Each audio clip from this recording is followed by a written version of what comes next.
Ang pinakamalakas na assassin sa mundo ay umibig sa isang babae na ipinadala sa kanya upang tapusin, at sa halip ay naging guru niya. Si Kofa Vampir ay isang master assassin na naninirahan sa isang mundo na kasing dilim at mapanglo ng aking buhay pag-ibig.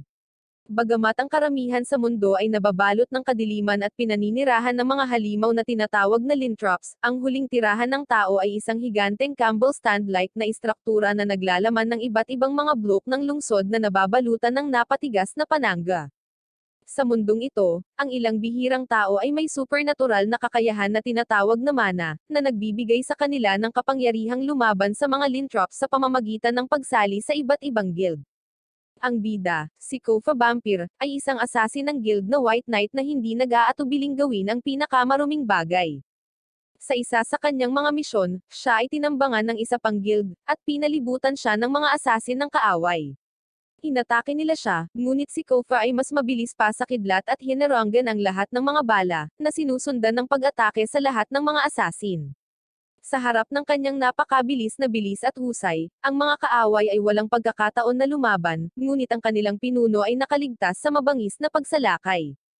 Ang kanilang pinuno, na nagngangalang William, ay nakipag-away kay Kofa, ngunit pagkatapos ay dumating ang senior ng ating bayani at pinutol ang kanilang labanan.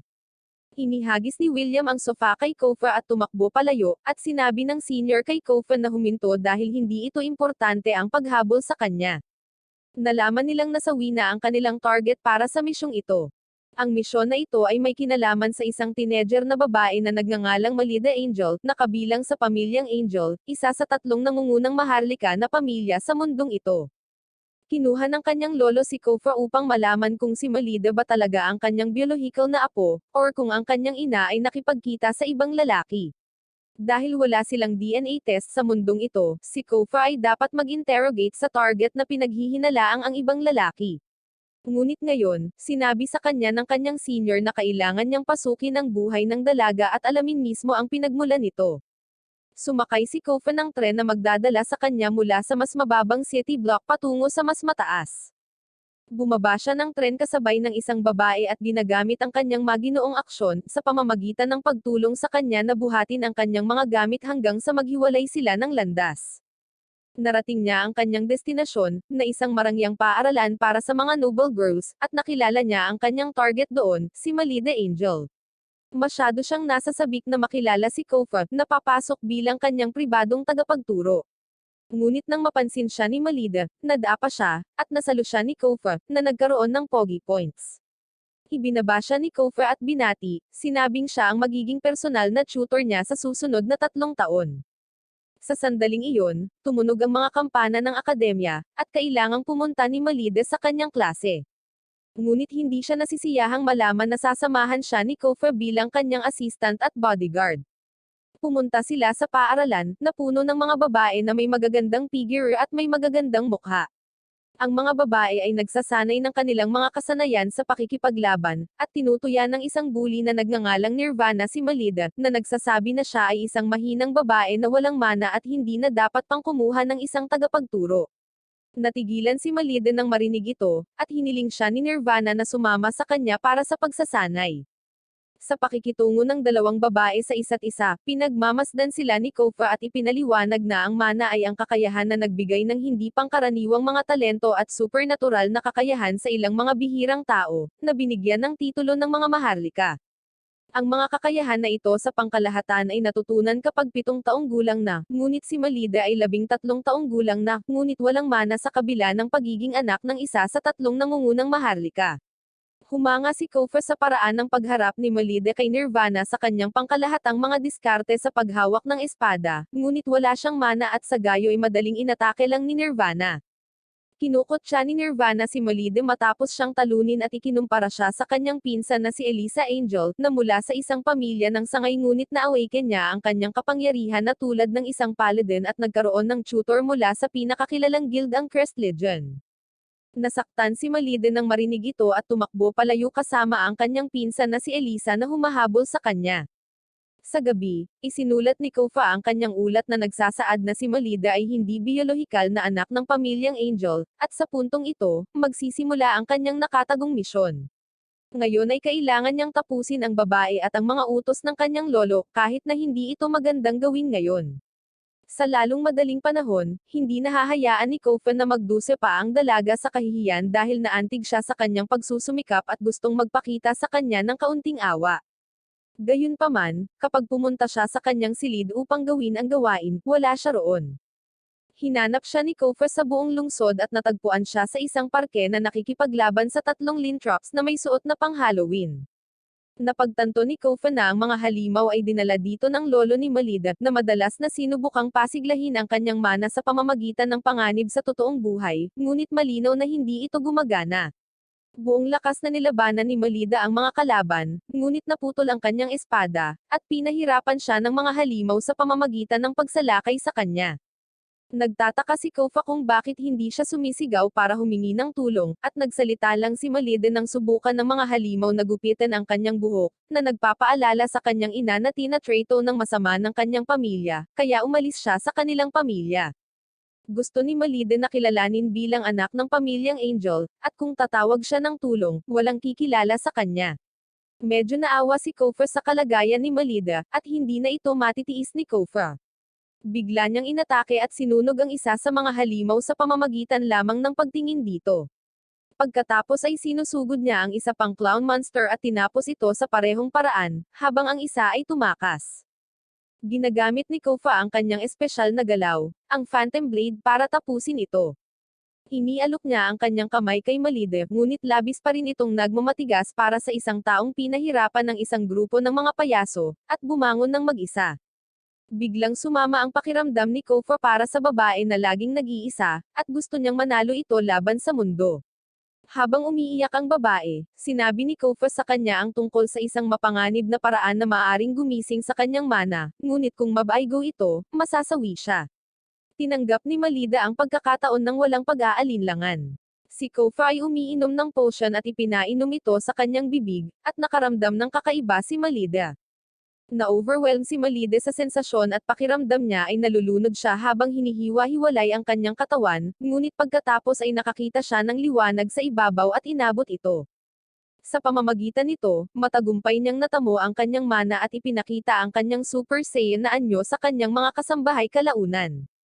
Pinagmamasdan sila ni Kofa mula sa isang sulok na parang sad boy dahil ang ginawa niya ay labag sa code ng kanyang guild. At ngayon ay kailangan niyang itago ang katotohanan tungkol sa kanyang pagkakakilanlan bilang isang assassin mula sa babae, at ang sikreto sa likod ng kanyang kapangyarihan mula sa kanyang kliyente at mga nakatataas dahil kung sino man ang makakaalam ng katotohanan, ito ay instant game over sa kanilang dalawa. Nang maglaon ng gabing iyon, tinitingnan ni Kofa ang katawan ni Malide para sa anumang pisikal na abnormalidad mula sa potion na pinainom niya sa kanya upang gisingin ang kanyang mana. Nababalisa si Malide, ngunit sinabi ni Kofa na napakahalaga na gawin ang pagsusuring ito, upang matiyak na hindi niya sinaktan ang kanyang kliyente kahit na hindi sinasadya. Sinabi ni Kofa na parang maayos naman ang kanyang katawan, at si Malida ay nagbibigay ng pasasalamat sa kanyang ginawa. Ipinaliwanag sa kanya ni Kofa na hindi niya nakuha ang klase ng paladin, ngunit nakuha niya ang klase ng samurai na katulad niya mula noong ibinahagi niya ang kanyang mana sa kanya. Pagkatapos ay sinabi ni Kofa sa kanya na kahit na may subpar class, maaari pa rin niyang patunayan ang kanyang sarili na karapat-dapat sa pangalan ng pamilyang Angel sa pamamagitan ng pagkakaroon ng magandang track record.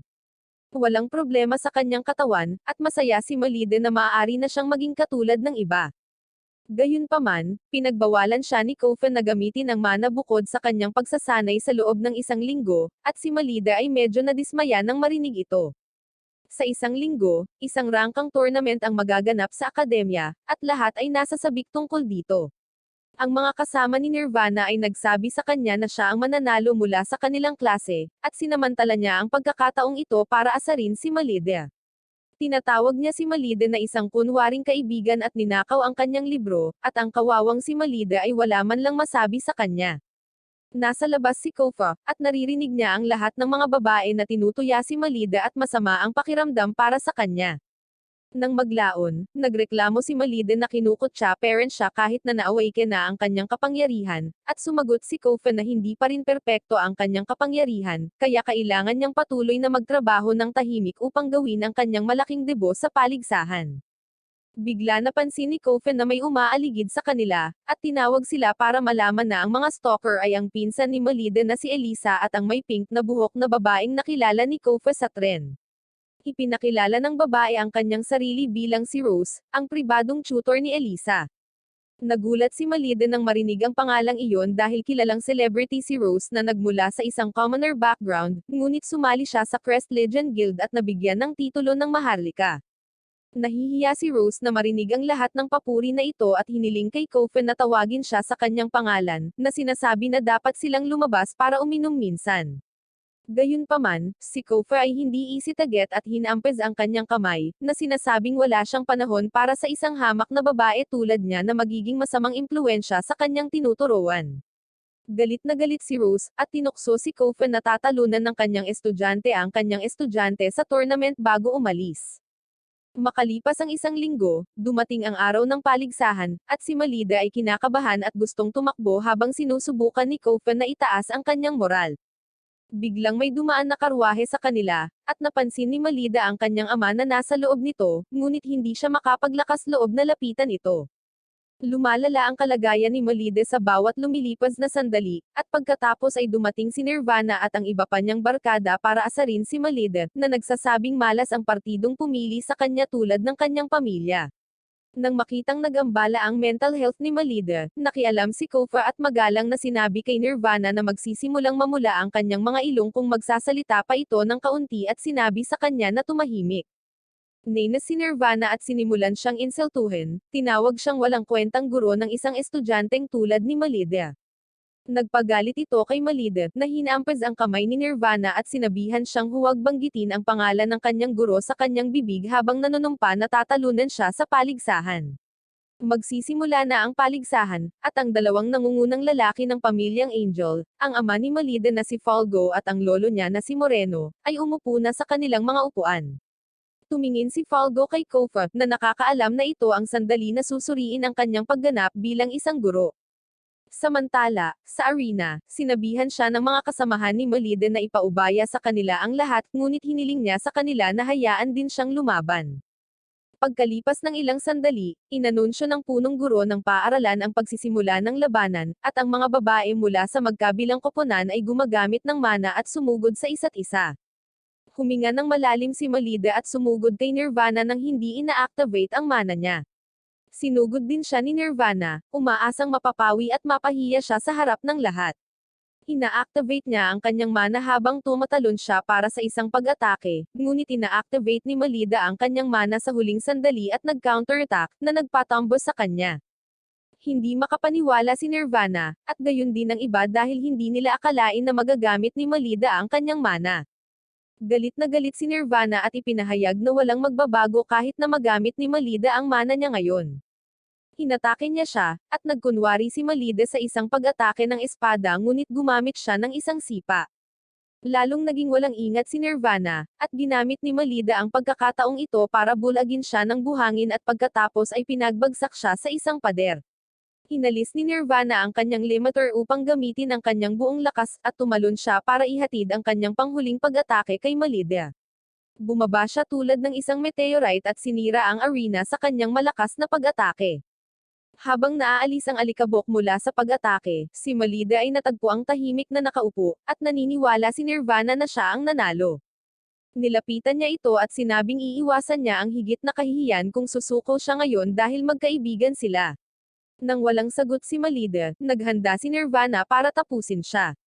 Sa gayon, itinutok ni Malida ang kanyang espada sa kanyang leeg, sinabi sa kanya na mas nakakatakot ang mga pag-atake ni Kofa. Habang ang dalawang babae ay naglalabas ng kanilang mana, isang tornado ang nabuo, at sa kabila ng pagkakasugat, itinulak ni Malida si Nirvana sa isang pader. Gayunpaman, nang inihatid ni Malida ang kanyang panghuling pag-atake, naubusan siya ng kanyang mana at nawala ang kanyang espada. Parehong nataranta sina Malida at Kofa, at tumakas siya. Sinamantala ni Nirvana ang pagkakataong ito at sunod-sunod na umatake sa tumatakbong si Malida mula sa likuran habang iniinsulto siya. Bumagsak si Malida sa lupa, at hiniling ni Nirvana sa kanya na sumuko, ngunit tumanggi siyang gawin ito. Naluluha si Nirvana dahil sa kanyang galit, medyo nawala na siya sa katinoan at iniisip na ang pambubuli kay Malida ay kapareho ng pagiging kaibigan niya. Hindi niya kayang makitang lumakas siya, at nangako si Nirvana na tatalunan niya siya sa natitirang bahagi ng kanyang buhay. Ngunit si Malida ay nagtatago din ng isang lihim na sandata. Muli niyang inactivate ang kanyang mana at ginamit ang Phantom Blade technique para atakihin si Nirvana. Natigilan si Kofen nang makita ito at napagtanto na natutunan ni Malida ang hakbang na ito sa pamamagitan ng pagkopya sa kanya, at palihim na pagsasanay nito pagkatapos ng kanilang mga regular na sesyon. Pagkatapos ay hiniram ni Malida ang sandata ni Nirvana at sumugod sa unahan upang sirain ang checkpoint ng kanyang koponan. Inatake ng mga kasamahan sa koponan si Malida, ngunit sinusuportahan siya ng kanyang koponan, at sinira niya ang kanilang checkpoint upang manalo sa labanan. Nang maglaon, tumakbo si Malida kay Kofen na umaasang tatapikan ang kanyang ulo para sa kanyang mahusay na pagganap, ngunit binuhat siya nito at sinabing mas mahusay pa siya kaysa sa kanyang inaasahan. Pagkatapos, dumaan sa kanya ang kanyang ama nang hindi man lang lumilingon sa kanyang direksyon. Tumawag si Malida sa kanya at sinabing nanalo siya sa laban, ngunit sinabihan siya nito na huwag magpadalos-dalos dahil ito ay laban lamang sa paaralan. Dapat niyang subukan na patunayan ang kanyang lakas sa inter-school na ranggo na tournament. Si Malida ay nagsimulang umiyak nang marinig ang kanyang tugon, ngunit sinabi ni Kofa sa kanya na tingnan ang maliwanag na bahagi ng mga bagay.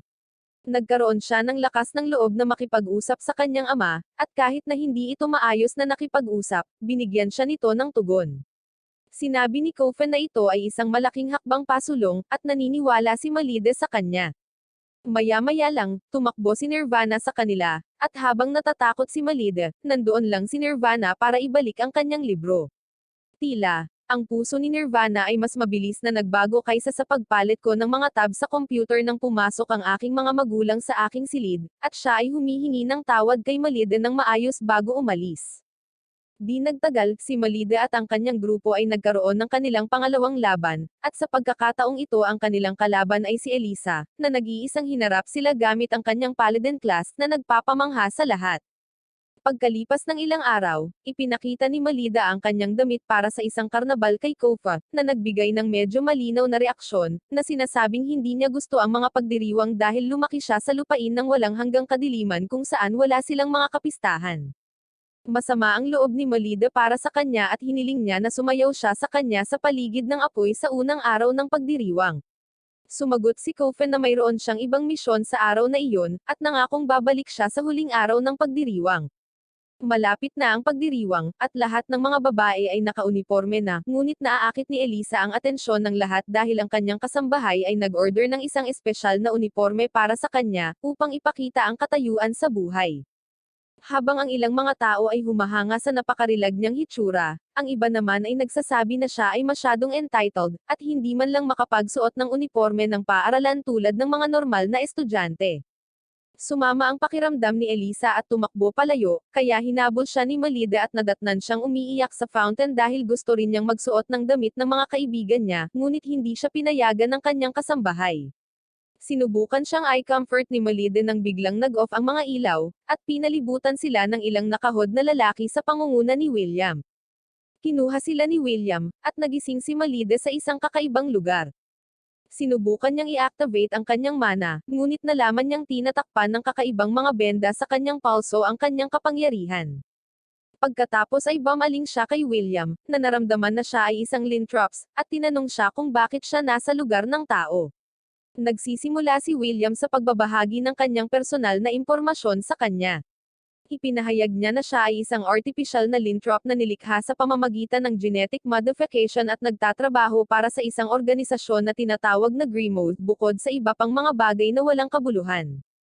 Tinanong siya ni Malida kung bakit niya ito kinuha, at inutusan niya ang kanyang mga kasamahang panakot sa Halloween na kaladkarin palabas si Elisa. Ipinaliwanag ni William na plano niyang puwersahang i-transplant ang Paladin class ni Elisa sa katawan ni Malida. Ang pamamaraan ay may mababang antas ng tagumpay, at kahit na ito ay magtagumpay, ang mga babae ay maaaring mawalan pa rin ng kanilang buhay. Takot na takot si Malida at napaatras, at nalaman na nasa liblib na museo sila na napapalibutan ng kampan ni William, kaya walang makakarating na tulong sa kanila.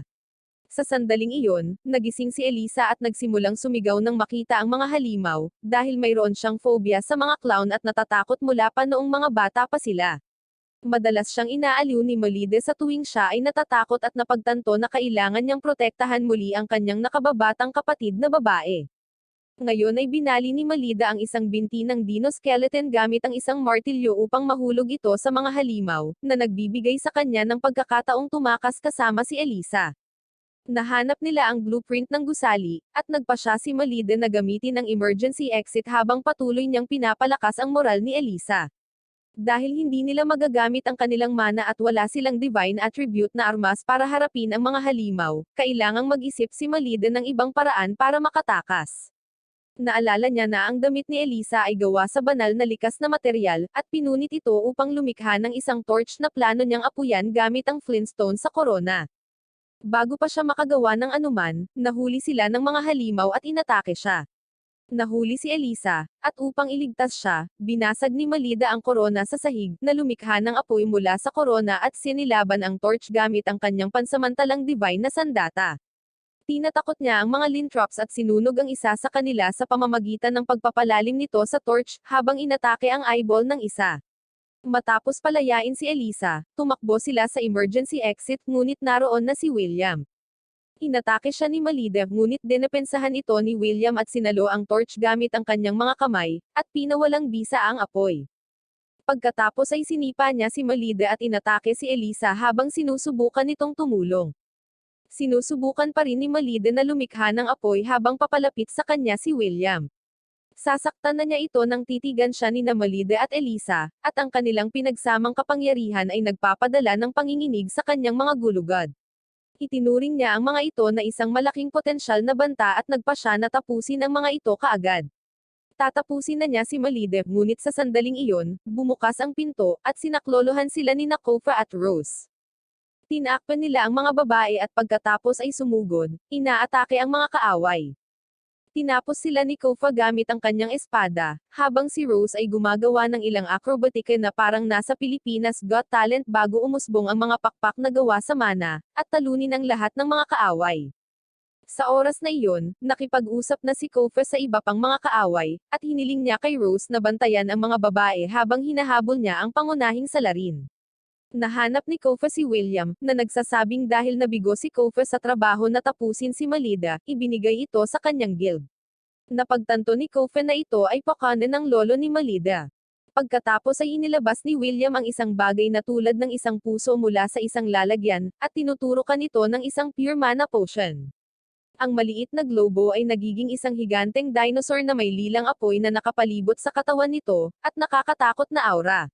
Natigilan si Kofa nang makita ito, at sinabi ni William na isa itong artificial na lintrop na may pinakamataas na istatistika. Hinatake ng halimaw si Kofa, na umiwas ngunit napansin si William sa kabilang panig. Si William ay naglulunsad ng magkakasunod na pag-atake sa kanya gamit ang kanyang mga benda, ngunit dinepensahan ito ni Kofa bago pabagsakin ang kalaban sa kanyang bilis. Sinipa niya si William at pagkatapos ay ginamit niya ang kanyang ultimate move para masaktan siya ng husto at ibagsak siya sa sahig. Sa lalong madaling panahon si William ay nakakakuha ng pagkakataon na mag-counterattack kapag si Kofa ay ginulo ng halimaw. Hinawakan niya ang kamay ni Kofa na may mga bendahe at sinliyuhan ang kanyang mana, kaya wala siyang pagpipilian kundi putulin ang kanyang kamay upang magpatuloy sa pakikipaglaban. Si William ay nagtataka, ngunit pagkatapos ay tinanong niya si Kofa kung ang babae ay nagkakahalaga ng pagsasakripisyo ng kanyang braso para sa kanya. Sumagot si Kofa na sa loob ng ilang taon, si Malida ay magiging isang napakahusay na nasa hustong gulang na hihigit sa kanya at magiging pinakamalakas na mandirigma sa lupaing ito. Hanggang sa panahong iyon, poprotektahan niya siya sa lahat anuman ang mangyari. Inutusan ni William ang halimaw na tapusin si Kofa, at nilamon siya ng buo. Gayunpaman, nang tumalikod si William, nakaramdam siya ng malakas na shockwave at tumalikod upang makita si Kofa na tinapos ang halimaw. Pinakita niya ang kanyang tunay na potensyal at ginagamit ang kanyang mana para durugan, at tapusin ang halimaw hanggang sa pumutok ito. Takot na takot si William, at pagkatapos ay pinakita sa kanya ni Kofa kung ano pa ang tinatago niya. Ang kanyang buhok ay nagiging puti, at isang asul na apoy na aura ang sumasakop sa kanya habang ipinapakita niya ang kanyang buong kapangyarihan. Pinulot ni Kofa ang kanyang naputol na kamay at muling ikinabot sa kanyang braso ng walang kahirap-hirap. Si William ay takot na takot, at sa pamamagitan lamang ng aura, alam niya na si Kofa ay isang vampira, ang pinakamalakas na uri ng Lintrops. Siya ay umatras habang tinatanong siya kung ano ang ginagawa niya rito, at inipit siya ni Kofa sa isang pader habang sinasabi niyang isa siyang half-Lintrops na katulad niya. Si William ay labis na natatakot, ngunit sinabi sa kanya ni Kofa na hindi siya masasawi ngayon. Idineklara niya na ang kapangyarihang ginamit ni Melida para takutin siya ay katulad ng kakayahan ng isang paladin, ibig sabihin ay lehitimong anak siya ng pamilyang Angel. Hiniling ni Kofa kay William na ihatid ang kanyang mensahe sa kanyang kliyente, na sinasabi sa kanya na huwag isipin na saktan si Melita sa susunod. Dahil doon, iniwan niya si William sa lupa at bumalik sa tabi ni Melida. Inaangkin ni Kofa na ang kanyang ama ang nag-relay ng impormasyon tungkol sa kanyang pagkabihag upang mailigtas siya sa oras. Tuwang-tuwa si Melida nang marinig ito, at sinamantala ni Kofa ang pagkakataong ito para hilingin sa kanya ng isang sayaw tulad ng kanyang ipinangako. Masayang inabot ni Melida ang kanyang kamay, at pagkatapos ay tinanong siya kung hanggang kailan siya magiging guro dahil gusto niyang manatili siya sa tabi niya hanggang sa siya ay maging 18. Lumuhad si Kofen sa kanyang harapan, nangako sa kanya na mananatili siya sa tabi niya hanggat kailangan niya siya, at pagkatapos ay nagsimula silang sumayaw.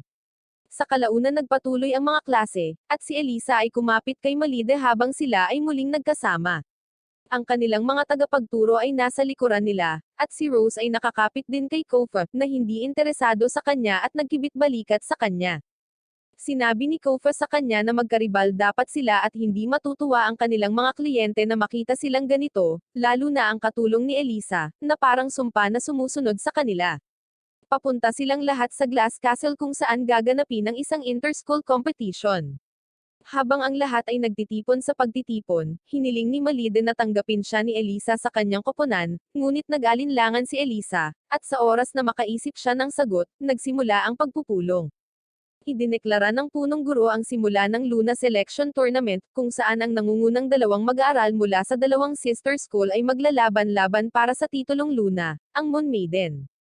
Ang natitirang mga mag-aaral ay magkakaroon ng kanilang mga regular na klase sa pansamantala, at ang 4 na kandidato ay magkakaroon ng pagkakataong magsanay hanggang sa magsimula ang tunay na pagsubok sa huling araw ng linggo.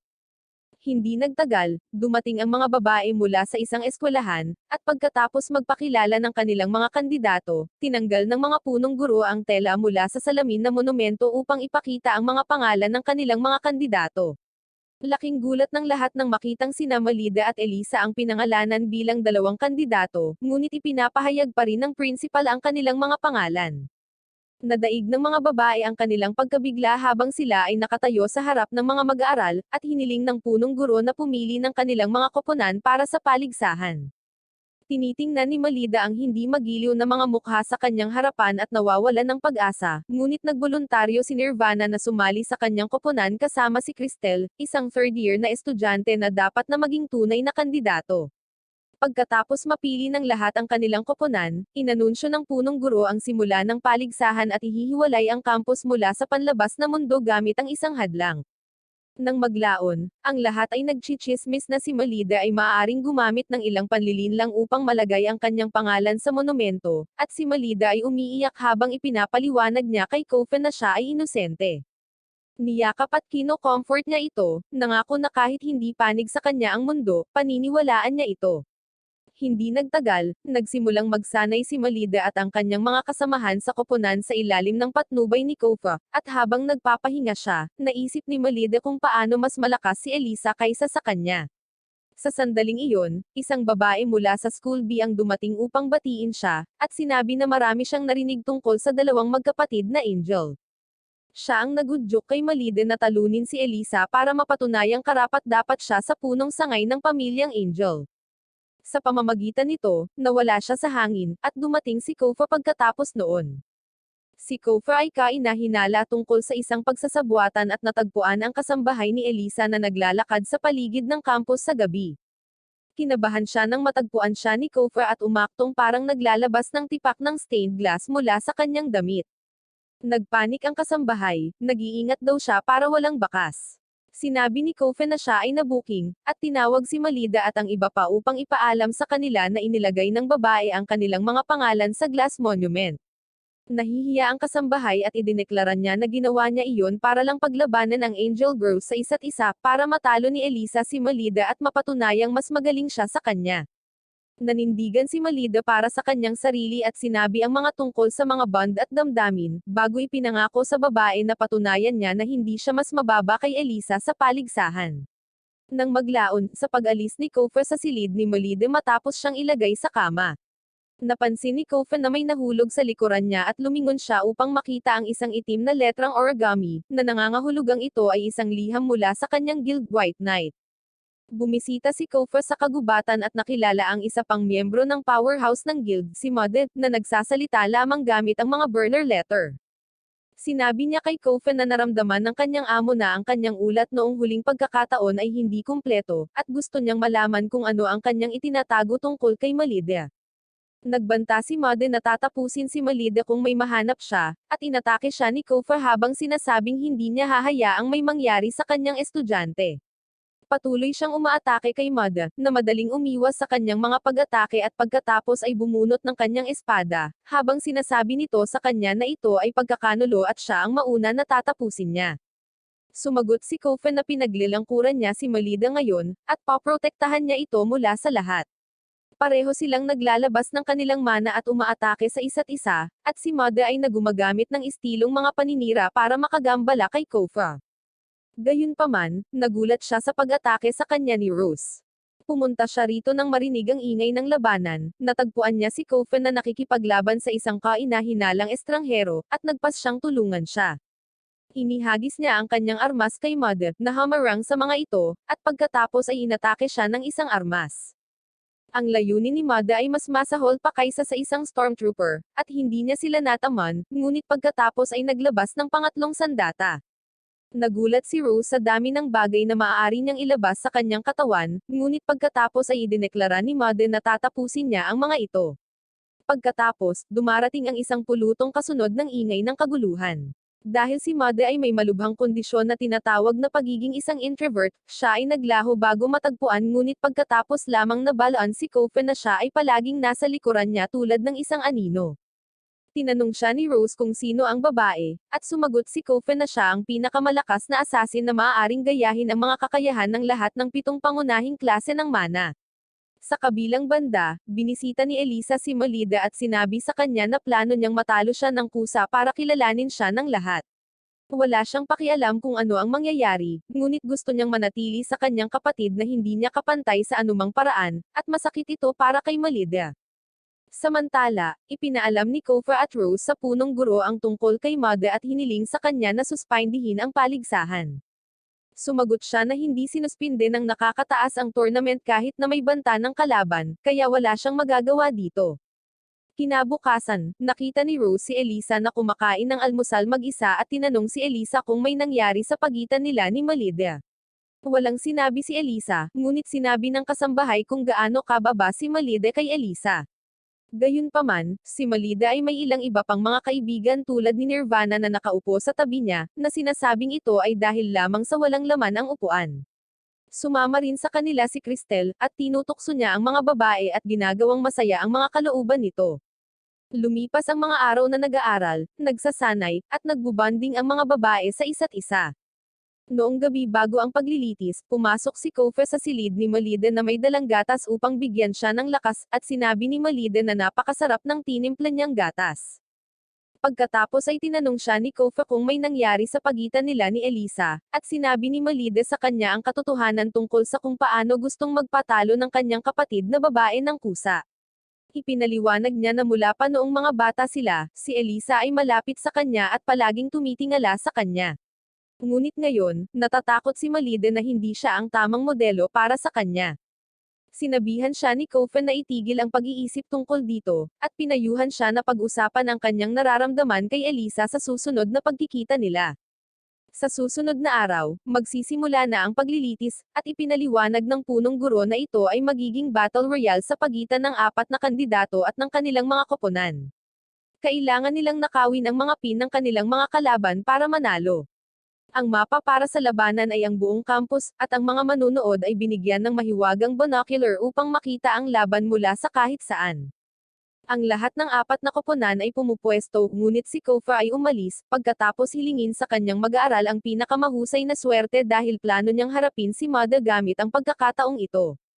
Si Malida at ang kanyang koponan ay lumakad pasulong, at humarap sa Glass Guardians na pinapayagan silang pumasok sa Glass Castle pagkatapos lamang ipinapakita nila ang kanilang mana.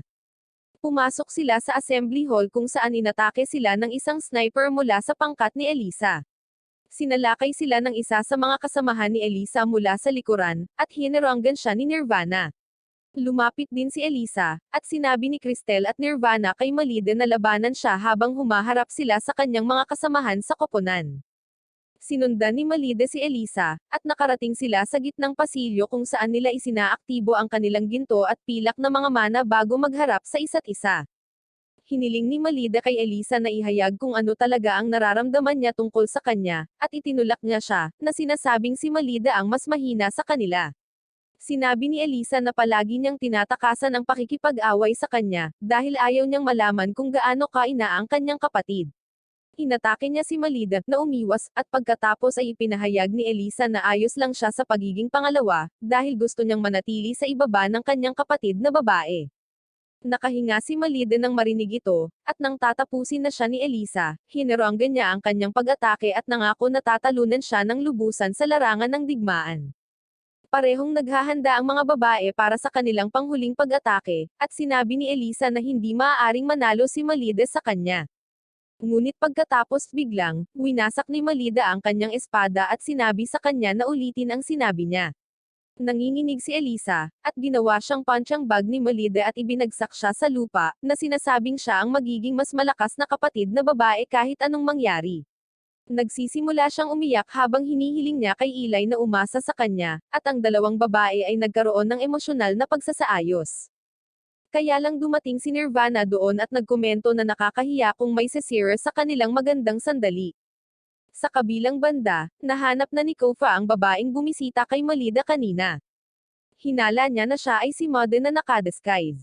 Hiniling ni Kofa sa kanya na ibigay sa kanya ang patunay na nakakolekta siya tungkol kay Malida sa bag, at tumanggi ang babae. Sinira ni Kofa ang bag at ibinagsak siya sa lupa, ngunit tinuya siya nito dahil ang babae ay matatalo na. Sinabi niya sa kanya na gawin ang anumang gusto niya sa kanya, ngunit hindi interesado si Kofa at inaatake siya. Hinaranggan ng babae ang kanyang pag-atake gamit ang kanyang espada at ang kanyang madilim na mana, at agad na umatras si Kofa. Napagtanto niya na ang babae ay may kapangyarihang sumipsip ng mana ng kaaway, at hindi maaaring gayahin ni Mada ang mga ganoong mamataas na klase. Lumuhad siya sa harap ng babae at hiniling na malaman ang pangalan nito. Ipinakilala ng babae ang kanyang sarili bilang si Mary, ang anak ng isa sa malaking tatlong maharlika na pamilya at ang may hawak ng Diablo class. Humingi ng tawad si Kofa kay Mary at saka tumakbo palayo. Nalulungkot si Mary na hindi siya nakasama nito, ngunit pagkatapos ay nagpahayag ng kagalakan dahil ligtas pa rin ang kanyang mga gamit. Nagmamadaling bumalik si Kofa sa Glass Castle, na pagtantong nagkamali siya sa simula, at pwedeng malapit si Malida kay Mada ngayon. Totoo iyon dahil nagpapanggap si Mada bilang si Nirvana, at napagtanto ito ni Malida nang mapansin niyang iba ang kanyang mana. Nagbago si Mada sa kanyang tunay na sarili at ginagamit ang kanyang kapangyarihan upang lumikha ng isang higanteng pagsabog na nagpapaguho sa Glass Palace. Tumakas sina Malida at Elisa, ngunit sinalakay sila ni Mada mula sa likuran. Determinado si Malida na protektahan si Elisa habang kaharap niya si Mada, na mas makapangyarihan kaysa sa kanya at itinulak siya sa isang sulok. Hindi na mapakali si Mada sa pag-atake at kinakausap ang mga babae habang nagpapalam sa kanila. Sa kabutihang palad, nilagyan siya ng label ng Glass Guardians bilang isang nanghihimasok at pinipigilan siya sa pag-atake. Binasag niya ang kanilang mga espada at tumalon para tapusin ang mga babae, ngunit dumating si Kofa na parang isang bayani at iniligtas sila. Dumating din si Rose ilang sandali pagkatapos niya, ngunit hindi niya kailangan ang tulong nito habang tinutulak niya si Mado sa labas at dinasormahan siya. Sinira niya ang kanyang robe para malaman na isa itong babae na hindi katangkaran. Nahihiya si Mada sa kanyang pagkatalo at sinabing hindi na siya makakabalik sa guild ng ganito. Si Kofa ay bukas palad at binibigyan siya ng karagdagang ulat upang ibigay sa kanyang amo upang magdesisyon. Sa ibang pagkakataon, ang mga babae na sina Malida at Nirvana ay natagpuang walang malay sa kagubatan. Ang insidente kay Mado ay napag-usapan, ngunit si Kofa ay may pagdududa tungkol sa kasambahay na hindi maaaring gumamit ng mana at sa makatuwid ay hindi makapasok sa Glass Castle na tumulong na baguhin ang mga pangalan. Samantala, pinag-uusapan ni Mary at ng isa sa mga kadit ng School B na si Sarah ang tungkol sa paligsahan. Ipinagmamalaki ni Mary na mayroon siyang mana analyzer sa kanyang bag na nakakolekta ng data tungkol sa lahat ng mga babae dito, at gusto niyang suriin ang mana ni Malida at iregalo ito sa nakatatandang kapatid ni Sarah, ang pinuno ng pamilya Shell Duque, upang bigyang pansin niya ito. Nang maglaon, sinabi ni Malida kay Elisa na siya ay gumagawa ng isang bagong unit kung saan siya ang magiging pinuno at iniimbitahan siya dito. Masayang tinanggap ni Elisa ang imbitasyon, at nagyakapan ang magkapatid. Sa kabilang banda, si Mado ay pinabalik sa akademya ng kanyang amo, na nagsabi sa kanya na pumunta bilang isang instruktor doon upang bantayan sina Malida at Kofa mula sa loob, at hindi siya natutuwa tungkol dito.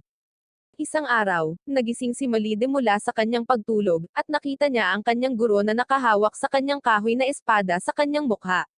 Binabati niya ito, at pinupuri siya nito, na sinasabi na nagiging mas mulat siya sa kanyang paligid kahit sa kanyang pagtulog. Hindi masaya si Malide na sinisikap niyang sanayin siya kahit na natutulog siya, ngunit hiniling ni Kofa sa kanya na maghanda dahil ito ang simula ng kanyang paglalakbay sa paaralan. Nang maglaon, habang papalabas sila, patuloy na pinapagalitan ni Malida ang kanyang tagapagturo, na sinasabing wala itong pagsasaalang-alang para sa kanyang personal na espasyo. Nang biglang, dumaan sa kanya ang superior ni Kofa at inabot sa kanya ang isang bote ng gamot, hinihiling sa kanya na gamitin ito ng maingat. Siya ay nagulat, ngunit pagkatapos ay naabutan din sila nina Elisa at Rose, at si Rose ay nalilito habang hinihiling niya kay Kofa na pakasalan siya. Nagulat ang mga babae sa kung gaano siya kadesperado, ngunit ikinwento niya sa kanila kung paano pumili ang kanyang ama ng lalaki para sa kanya, at tinanggihan niya ito sa pamamagitan ng paggamit ng dahilan ng pagkakaroon ng manliligaw. Si Kofa ay ang tanging kandidato para sa papel ng kanyang peking kasintahan, at pumayag itong tulungan siya. Sumama naman ang loob ni Malide sa gagawin nilang pagpapanggap. Habang naglalakad sila papunta sa paaralan, mahigpit na kumakapit si Rose kay Kofa, tinawag siya ng lahat ng uri ng mga kaibig-ibig na palayaw na nagpapaselos kay Malida kaya kumapit din ito sa kanya. Sa sandaling iyon, dumating ang direktor ng paaralan doon at pinaghahampas sila sa harap ng buong paaralan. Pinapagalitan niya sina Malida at Rose at saka magalang na binati si Elisa, at kabaligtaran daw siya ni Malida. Sumagot si Malide na iba siya sa kanya, at huminto ang isang karwahe sa harap nila, at lumabas ang isang maningning na lalaki. Ang lalaki ay si Beloy, ang adoptive dad ni Rose na laging nagpapahiya sa kanya dahil sa kanyang kakaibang pag-uugali. Pumasok sila sa loob ng akademya kung saan sinabi ni na Rose at Kofa sa mga babae na ang block ng lungsod na kanilang binibisita ay teritoryo ni Beloy, at siya ay isang kilalang eksperto sa genetic engineering.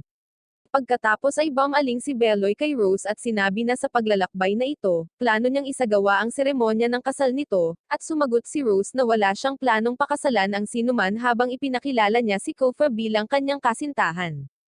Medyo nabahala si Beloy, ngunit isang bagay tungkol kay Kofa ang nagpapatakot sa kanya, at naniniwala siyang nakita na niya ang kanyang mukha noon. Tinawag niya ang kanyang sarili at humingi ng paumanhin kay Kofa, na sinasabing napagkamalan niya siyang isang taong namayapa na. Ngayon ay pinag-uusapan niya ang tungkol sa isang malawakang pagpaslang ilang taon na ang nakalilipas sa kanilang lungsod, na ang pangunahing salarin ay isang 12 taong gulang na batang lalaki na ang mukha ay eksaktong katulad ni Kofa. Natakot ang lahat sa kwento, ngunit sinabi ng punong guro na nahuhuli na sila at sinabihan silang magmadali. Habang ang iba ay sumusunod sa punong guro, sinabi ni Kofa kay Malide na hindi siya sasali sa pagpupulong dahil masama ang pakiramdam niya. Tinanong niya ito kung naaabala ba siya sa sinabi ni Beloy at ng direktor, ngunit sumagot si Kofa na iniisip niya lamang ang tungkol sa kanya. Umalis siya sa kanyang silid, at hindi mapigilan ni Malide na isipin na may kakaibang nangyayari ngayon. Nanatili siyang nakatutok sa pagpupulong at tumakas upang kausapin siya, ngunit pagkatapos ay nakasalubong niya si Mado, na ngayon ay gumaganap bilang isang guro sa akademya sa ilalim ng isang peking pagkakakilanlan. Pinigilan niya si Malida at sinabihan siyang bumalik sa assembly, ngunit habang papalapit siya, nakita ni Malida ang isang kakilakilabot na flashback kung saan isinumpa ng isang lalaki ang Infernal Blue Fire Ice King. Nagulat si Malida na hindi narinig ng guro ang mga boses na ginawa niya, at pagkatapos ay bigla silang nakarinig ng sigaw na nagmumula sa assembly. Sumugod sila roon upang makita ang isang babae na bumagsak sa hindi malamang dahilan, at dumating din doon si Kofa sa lalong madaling panahon. Si Beloy ang namamahala sa eksena at ipinakita ang kanyang pinakabagong imbensyon sa mga mag-aaral. Naglabas siya ng test tube na naglalaman ng potion na maaaring mag-react sa kaunting bakas ng mana, at nahanap ang salarin sa likod ng insidente. Ibinuhos ni Beloy ang potion sa apoy, at kumalat ito sa kapulungan bilang hamog at pagkatapos ay bumalik upang gawing asol ang apoy. Sinuri ni Beloy ang asol na apoy at idineklara na ang salarin ay isang lalaki na may edad na lampas 20, at agad na pinaghihinalaan ng lahat si Kofa, na nagpahayag na wala siyang paraan upang patunayan ang kanyang kawalang kasalanan sa ngayon. Nagpapatuloy pa rin ang school trip, at pinahihintulutan si Kofa na sumama sa kanila. Nag-aalala si Malide sa kanya, sigurado siyang hindi sangkot ang kanyang guro sa aksidenteng nangyari kanina lang. Dumadaan ang tren sa isang madilim na rehiyon na may permanenteng aurora at pasulpat-sulpat na kidlat, at sinabi ni Beloy sa mga natakot na babae na ito ang specialty ng kanyang rehiyon. Malapit nang marating ng tren ang underground na bayan ng Shinard na puno ng lahat ng uri ng mga halaman salamat sa masigasig na pagsasaliksik ni Beloy. Habang ipinapaliwanag ni Beloy ang mga halaman sa mga babae, si Malida ay patuloy na nakatitig kay Kofa. Biglang narinig muli ni Malida ang boses ng lalaki at iniisip niya kung ano ang nangyayari. Lumingalinga siya sa paligid at may nakita siyang malaking bato na tila pinanggalingan ng boses. Gayunpaman, pinigilan siya ni Kofa bago niya hawakan ang malaking bato at pinaalalahanan siyang uminom ng kanyang gamot.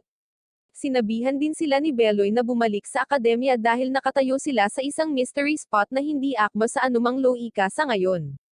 Nalaman niya na ito ay dahil sa isang malakas na magnetic field na ang lugar ay gumagawa ng isang hindi maipaliwanag na phenomenon, ngunit wala nang iba pang nalalaman.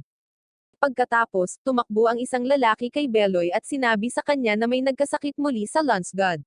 Narating nila ang plaza ng lungsod kung saan nakatagpo sila ng isang lalaki na may sakit na ginagawa ang sinuman sa isang walang isip na pagpaslang.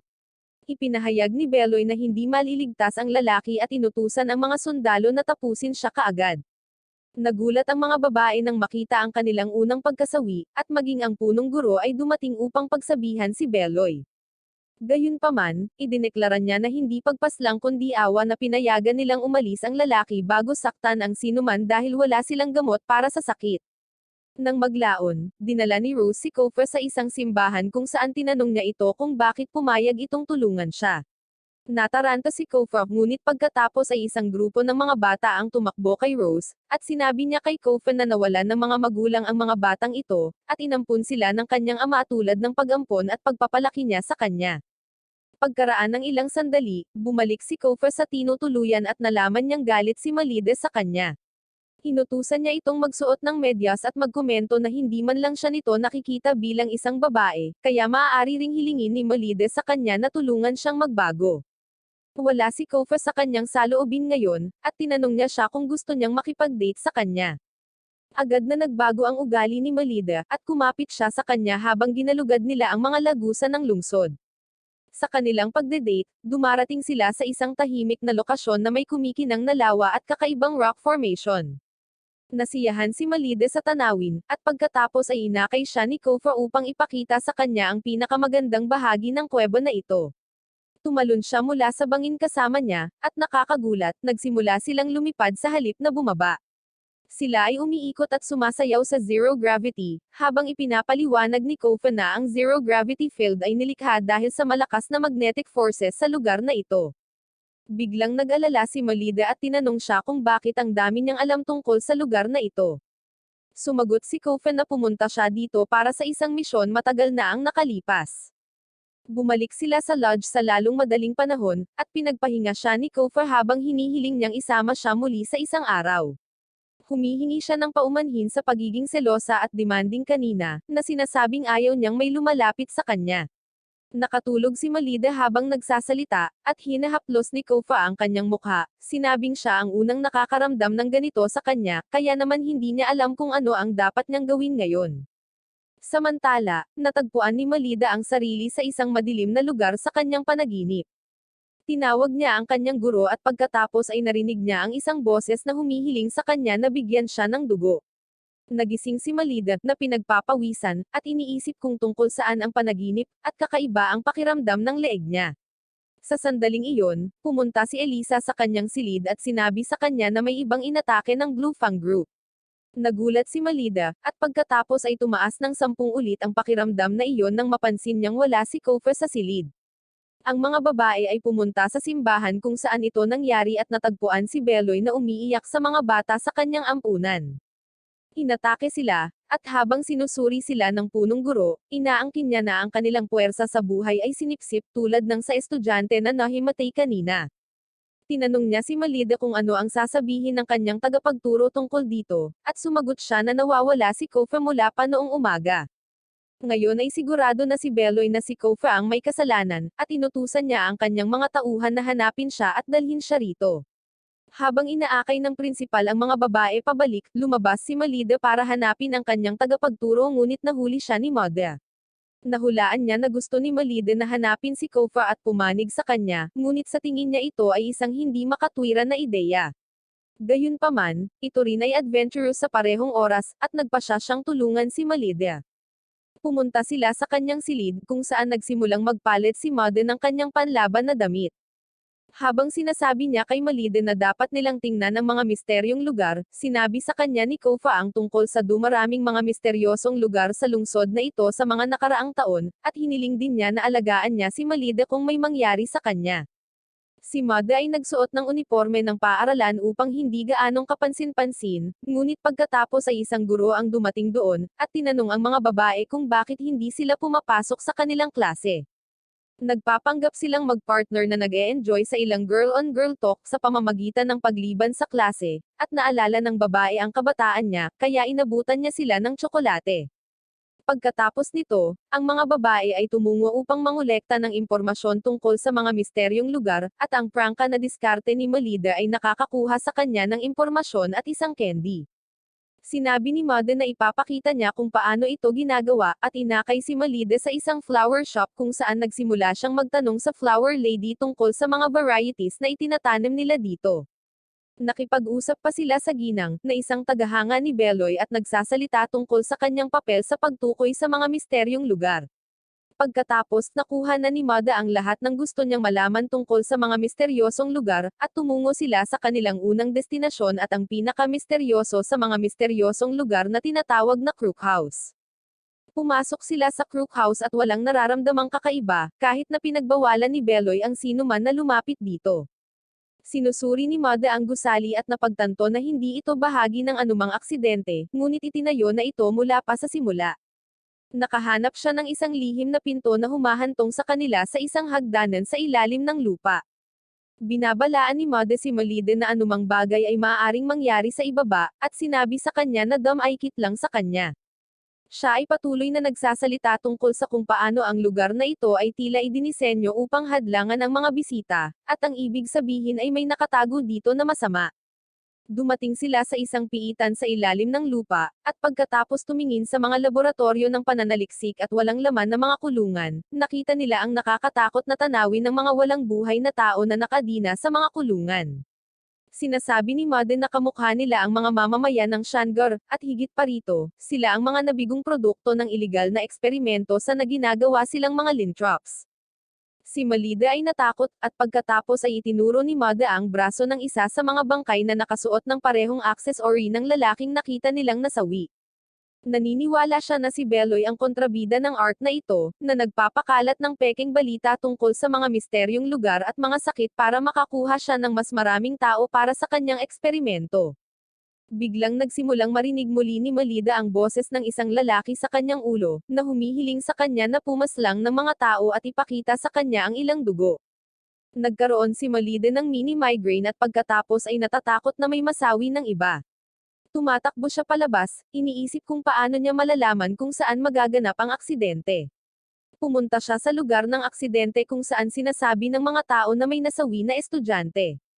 Pumasok siya sa loob upang makita si Eli na bumagsak sa sahig, at si Beloy ay nakakapit sa sugatang Rose, umiiyak na siya ay wala na. Gulat na gulat si Malida, at maging ang punong guro ay wala nang masasabi pa sa kanya tungkol sa pangyayaring ito. Sinabi niya na hindi dumalo si Malida sa sesyon ng pagsasanay, at nag-alala si Elisa, kaya hinanap niya siya. Naturally, sinamahan ni Rose ang kanyang estudyante, at siya ay inatake ng isang tao na malamang na medyo malakas kaya natalo niya siya. Ang lalaking pinili ni Beloy bilang kanyang manugang ay nagsabi na ito ay maaaring kagagawan ni Kofa, at inutusan ng mga taong bayan na hanapin siya kaagad. Bumangon si Beloy, bitbit ang katawan ni Rose, at sinabing may liligtas pa rin niya ito sa pamamagitan ng kapangyarihan ng agham. Naiwang tulala si Malida at binuhat si Elisa pabalik sa kanyang silid. Bumisita sa kanya si Mother at sinabing walang gaanong tao sa mundo na kayang talunin ang isang paladin na tulad ni Elisa, at isang batikang mandirigma tulad ni Rose ng sabay. Hiniling sa kanya ni Malide na mapag-isa kasama ang kanyang kapatid na babae, at sumagot si Mother na maaari niyang gawin ang lahat ng oras na gusto niya dahil hindi siya aalis sa kanyang silid hanggang sa hamupa ang usapin sa labas. Pag-alis ni Mother, humingi ng tawad si Malide kay Elisa, sa pag-aakalang inatake siya dahil hinahanap siya nito. Nagtataka si Malide kung ano ang sinusubukang sabihin sa kanya ng kanyang kapatid na babae kanina, at kinuha niya ang kanyang espada habang nanunumpa na panatilihin siyang ligtas. Sa sandaling iyon, narinig ni Malida ang ilang kaguluhan sa labas, at si Cristel ay tumatakbong papasok upang sabihin sa kanya na tumakas. Sinabi niya na sa pagkakataong ito ay inatake si Beloy, at ninakaw ng umatake ang bangkay ni Rose bago tumakas. Ang parehong asul na apoy na mana ay natagpuan sa pinangyarihan, at ngayon ang buong bayan ay naghahanap kay Kofa. Dahil hindi siya kayang ipagtanggol ng akademya, hinahanap ng mga tao ang alagad ni Kofa para gamitin siya bilang bihag, at naglagay ng isang barikada sa pintuan habang sinasabi niya kay Malida na tumakas. Si Malida ay tumakas sa bintana, humihingi ng paumanhin sa lahat ng kanyang naging problema. Desidido siya na intindihin ang lahat para ipaghiganti sina Elisa at Rose at patunayan na inosente si Kofa. Narating niya ang malaking bato kung saan narinig niya ang kakaibang boses kanina, at naalala niya kung gaano siya sinubukan ni Beloy at Kofa na ilayo siya rito. Sigurado siyang may tinatago ito at ginagamit niya ang kanyang mana para sirain ang malaking bato. Isang lihim na lagusan ang bumukas, at pumasok si Malide sa loob, sinundan ng isang maliit na batis ng mahabang panahon hanggang sa siya ay mapahinto ng isang kalansay ng tao na nakaipit sa isang sapot ng gagamba. Gumapang siya sa ilalim ng balangkas at ipinagpatuloy ang kanyang paglalakbay, sa huli ay nakarating sa isang lihim na silid sa kuweba. Nakahanap siya ng dokumentong may karatula ni Beloy at pagkatapos ay kumuha ng ilang random na libro at mga scroll. Salamat sa kapangyarihan ng balangkas, sinasabi nila sa kanya ang lahat ng kailangan niyang malaman. Ang mga libro ay nagsasalita lamang tungkol sa pananaliksik sa Night Djinn Group, ang pagkuha nito mula sa Lintrops, at ang paglipat nito sa mga tao. Nalaman niya na matagal na itong ginagawa ni Beloy, at 7 taon na ang nakalipas, ginawa niya ang pinakamalaking pagkakamali niya sa isang eksperimento. Biglang narinig muli ni Malida ang boses ng lalaki sa kanyang ulo, at sinabi niyang naramdaman niyang may pumasok sa kanyang tahanan. Tinanong niya si Malida kung sino siya, at hinugot niya ang kanyang espada habang ipinakilala niya ang kanyang sarili bilang isang paladin at tinanong ang kakaibang lalaki kung sino siya, at kung saan siya nagtatago. Natawa ang kakaibang lalaki nang marinig ito at sinabing magiging mahalagang test subject siya. Ang takot na si Malida ay maingat na tumingin sa paligid ng silid para sa anumang mga kaaway. Bigla niyang nakita si Rose na nabuhay muli ngunit nagbago ang kulay ng buhok. Tinawag siya ni Malida, ngunit ito ay naging isang malaking pagkakamali nang i-activate ni Rose ang asul na apoy sa kanyang kaliwang mata at lumapit kay Malida, sinabi na gusto niya ang kanyang dugo.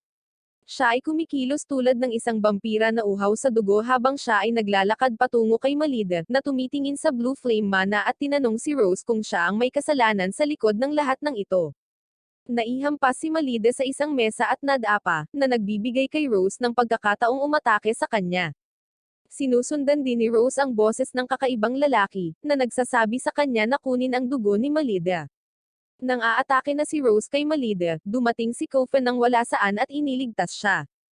Hiniling niya kay Rose na kumalas dito, at tinawag siya ng kakaibang lalaki na Ice King, habang binabati niya siya ng ilan sa mga nakakainis na pang-iinsulto na alam ng tao. Walang pakialam si Kofa, at nahayag ang kanyang tunay na anyo habang pilit niyang pinipigilan si Rose. Sinabi niya sa kanya na hindi na siya residente ng kadiliman at dapat niyang gamitin ang kanyang mga alaala bilang tao, upang mapanatili ang kanyang madilim na kalikasan.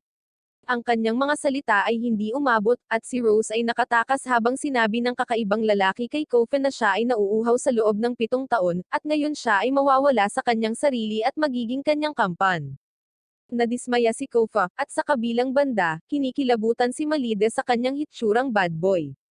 Sinabi niya kay Malide na huwag lumapit sa kanya, at tinanong ni Malide kung ano ang mangyayari kung gagawin niya ito. Lumapit si Kofa sa kanya at itinulak siya sa lupa, na sinasabi na ngayon ay gagamitin niya ang kanyang kapangyarihan upang aisil ang kanyang mga alaala sa kanya sa kaibuturan ng kanyang puso, na hindi na muling maaabala. Sinabi ni Kofa na hindi siya masasaktan kahit kaunti, ngunit makikita siya nito bilang isang estranghero kapag siya ay tapos na sa proseso. Nagprotesta si Malide na hindi niya gusto iyon, ngunit tiniyak ni Kofa na siya pa rin ang magiging private tutor niya kahit nakalimutan niya ito. Inaangkin ni Kofa na walang sino man ang tumanggap sa kanya sa ganitong anyo, at natatakot siya sa itsura ng mga mata ni Malide ngayon.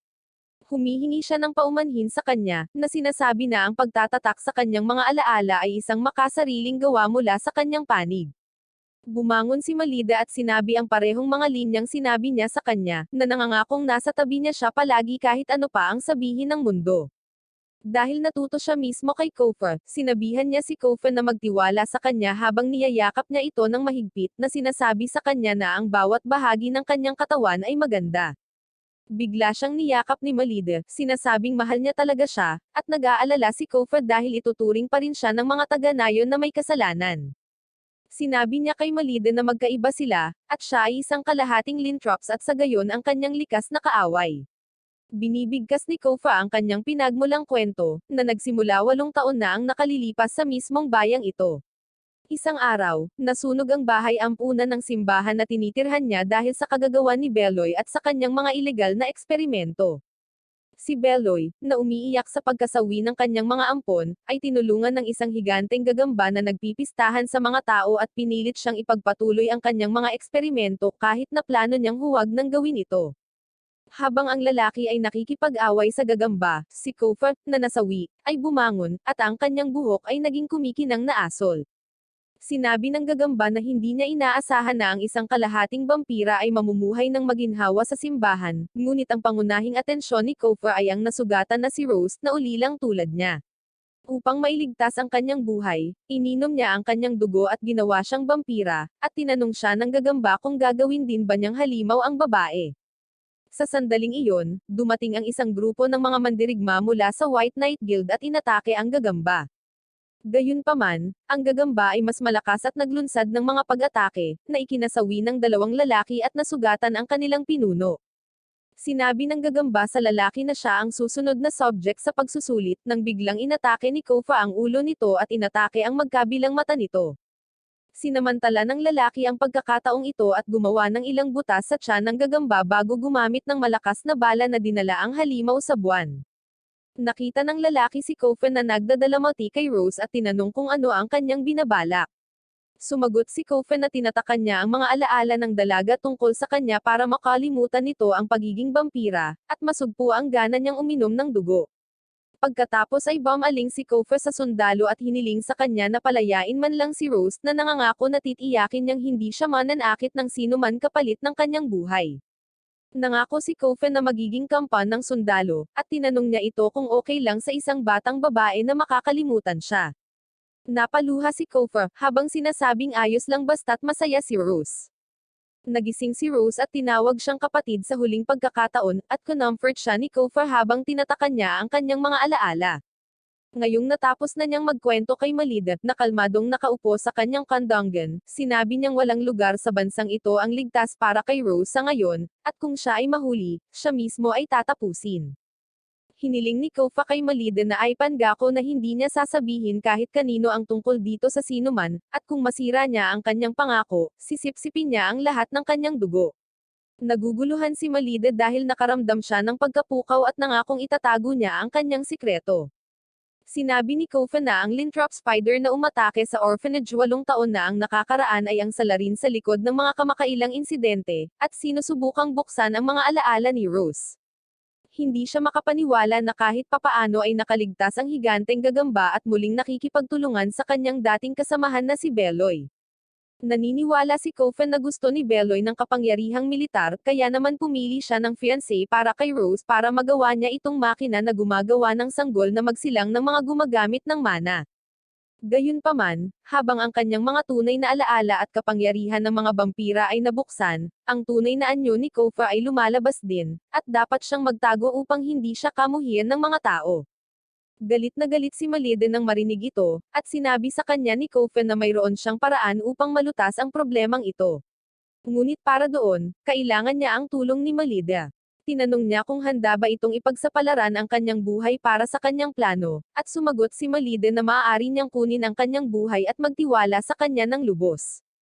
Di nagtagal, ganap na gumaling si Rose, at napipilitan siyang magpakasal sa isang estranghero kapag hindi niya lubos na nakokontrol ang sarili. Nang malapit nang magsagawa ng mga panata si Beloy, pumasok si Malide sa simbahan at nagpahayag ng pagtutol tungkol sa kasal. Tinawag niya si Rose na sinasabi na pareho silang magkaribal para sa pag-ibig ni Kofa, at hindi niya ito pababayaan. Ngayon, si Rose ay tila nawala sa kanyang mga alaala sa pagsisikap na alalahanin kung sino si Kofa. Idineklara ni Malide na 2 beses na niyang niyakap ang kanyang tagapagturo, walang pakialam sa mga pribadong website na makikita sa bawat pahayagan bukas. Ang pagkarinig sa mga salitang ito ay nagpabalik sa katinoan ni Rose, at inilabas niya ang kanyang sandata upang ayusin ang mga bagay kay Malide. Isinaaktibo nila ang kanilang mana, na sinasabing ang kanilang lakas ang magpapasya kung sino ang higit na nagmamahal kay Kofa.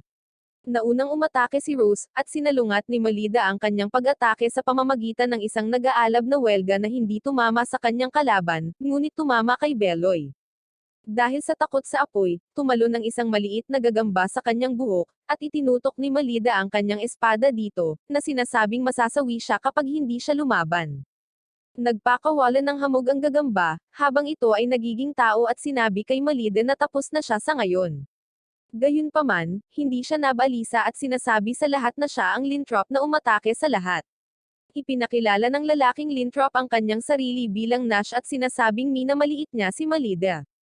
Habang sinusubukan ng lahat na harapin siya, tinatangay niya ang mga ito at pagkatapos ay tumakbo sa isang nakatagong pinto. Sinundan siya ni Rose, at sinusumpa niya si Nash habang inaalala ang lahat ng ginawa nito sa kanya. Inatake niya ang estudyante sa akademya, pagkatapos ay ang mga ulila sa simbahan, at maging ang sarili niyang estudyante na si Elisa. Gayunpaman, habang sinubukan ni Rose na inumin ang dugo ni Elisa, nadaig siya ng kanyang mga instinct ng guro, at nilabanan niya ang pag-atake sa kanya. Kahit na hinimok siya ni Nash, hindi nagustuhan ni Nash na lumaban siya, kaya sinubukan niyang tapusin siya, ngunit kahit papaano ay nakaligtas siya. Hinarap ni Rose ang kakaibang lalaki, tinanong kung siya rin ang may pananagutan sa sakuna sa panahon ng kanyang pagkabata, at hinawakan niya ang kanyang leeg ng wala saan, na sinasabing si Rose ay mas mapanganib ngayong bumalik na ang kanyang alaala. Sinakal niya ito, at lalo itong sumisigaw, ngunit nagsimulang mawalan ng lakas. Sa sandaling iyon, dumating si Kofa upang iligtas siya at sinipa si Nash, sinabi sa kanya na layuan ang kanyang kapatid na babae. Sinabi niya kay Rose na ilabas ang kanyang lakas, at ang mga kapangyarihan ng vampira na nakatago sa loob niya ay nag-activate. Ipinahayag ni Kofa na tatapusin nila si Nash, ngunit si Nash ay lubos na nagtitiwala sa sarili at sinabi na siya ay isang Eraction, isa sa mga pinuno ng kadiliman, at hinding-hindi matatalo ng mga ito. Nagbago siya sa kanyang tunay na anyo, at tumalon si Kofa upang atakihin siya, ngunit ang kanyang pag-atake ay hindi sapat na malakas upang makaapekto dito. Ay nalalayan siya ni Rose gamit ang kanyang kapangyarihan, at pagkatapos ay inaatake si Nash upang panatilihing magambala siya. Ang kanyang mabilis na pag-atake ay nabasag ang isang bato at nagpapadala ng mga labi na lumilipad patungo sa gagamba, ngunit ginagamit niya ang web nito upang hawakan ang mga ito sa lugar bago salakayin ang 2 kalahating vampira. Naiwasan ni Kofa at Rose ang atake nito, at pagkatapos ay gumapang si Rose sa ilalim ng tiyan nito at itinulak ito pataas gamit ang kanyang mga pag-atake. Ang pag-atake ay nagpapadala kay Nash na lumilipad sa ibabaw mismo ng misteryosong lugar na may zero gravity, at hindi niya maigalaw ang kanyang katawan dahil natigil ito sa hangin. Hindi tulad niya, mahusay na tumalon si Kofa at gumamit ng isang malakas na suntok upang mapalipad ang gagamba at itapal ito sa isang maginhawang hugis na bato, kung saan ang bato na ito ay nagtataglay ng isang kidlat. Nanghina si Nash ngunit nabubuhay pa rin siya gamit ang kanyang kakayahang hatiin ang kanyang katawan sa milyon-milyong maliliit na piraso. Nakatakas siya sa isang bitak sa lupa, at natatakot si Rose na babalik siya balang araw. Ngunit sinabi ni Kofa sa kanya na hindi ito mangyayari. Sa pagpasok ni Nash sa simbahan gamit ang tunnel, sinalubong siya ni Malida at ng iba pang mga babae na handang-handa para sa pagpuksa ng mga pesteng gagamba. Inaatake ng mga babae ang maliliit na gagamba at tinanggal ang mga ito mula sa pag-iral, habang si Nash ay umiiyak lamang para huminto sila. Sa labas, niyakap ni Rose si Kofa habang sinasabi niyang naaalala niya ang lahat tungkol sa kanya na nakalimutan niya. Mukha na babalisa si Kofa at halos kunin ang gamot sa kanyang bulsa, ngunit pagkatapos ay nagpa siya na huwag itong ilabas. Lumingon si Kofa kay Rose, at sa isang mahinang pagtapik sa kanyang leeg, hindi siya nakakilos. Pagkatapos ay sinabi ni Kofa sa kanya na ang kanyang mga alaala ay itatatak muli dahil iyon lamang ang paraan upang manatili siya sa lipunan. Ginagamit niya ang kanyang kapangyarihan upang aisil ang kanyang mga alaala, at umiiyak si Rose na sinasabi na hindi niya iyon gusto, at gusto niyang gugulin ang kanyang oras sa kanyang kuya. Tiniyak sa kanya ni Kofa na lagi siyang lalapit sa kanya at aalagaan siya, at dahil doon, nawala ang mga alaala niya sa kanya. Samantala, si Beloy ay nasa kanyang man cave na tumataghoy sa harap ng bangkay ng babae nang biglang sumulpat si Kofa sa kanyang likuran. Iniisip niya na ito ang bangkay ng asawa ni Beloy at nagsimula na itong maging lintrap. Ngayon na ang kapangyarihan ni Nash ay hindi huminto sa prosesong iyon, napagtanto ni Kofa na ang pagliligtas sa kanya ang dahilan kung bakit nakipagkasundo si Beloy sa gagamba. At nagsimula siyang umiyak na sinasabing wala siyang pagpipilian. Binanggit ni Kofa ang kanyang pagkabata, noong siya at ang kanyang ina ay inuusig sa bayang ito at tila nakatakdang masawi na walang tirahan. Sa pagkakataong iyon, sinamahan sila ni Beloy at dinaluhan pa ang kasawian ng nanay ni Kofa. Sinasabi ni Beloy na tinutulungan lang niya sila, at inilabas ni Kofa ang vial mula sa kanyang bulsa, na nagsasabi na ito ay isang gamot na magpapabago sa bahagyang naging lintrap sa isang normal na tao. Sinabi niya na ang isang ito ay para sa lahat ng mga pabor na ginawa sa kanya ni Beloy, at pagkatapos ay ibinuhos ang gamot na iyon sa bibig ng babae, na binuhay siya habang niyayakap ni Beloy ang kanyang asawa na nagsisimula na namang maging katulad ng isang tao. Umalis si Kofa, at nagpaalam sa kanyang adoptive dad. Pagkatapos noon, bumalik ang mga estudyante sa akademya, nagchichismisan tungkol sa kung paano isinuko ni Beloy ang kanyang sarili sa awtoridad, at inangkin ang buong responsibilidad para sa mga kamakailang insidente. Bumalik na sa katinoan si Elisa at gusto niyang malaman kung ano ang nangyari habang siya ay nahimatay. Tumanggi si Malide na sabihin sa kanya ang anumang bagay, at pinabisita siya ni Elisa sa isang lugar upang malaman ang katotohanan. Samantala, si Kofa ay nakaupo mag-isa, iniisip ang nangyari, at si Rose ay nakaupo sa tapat niya, sinusubukang malaman kung bakit wala siyang naaalala tungkol sa kanyang oras sa bayan.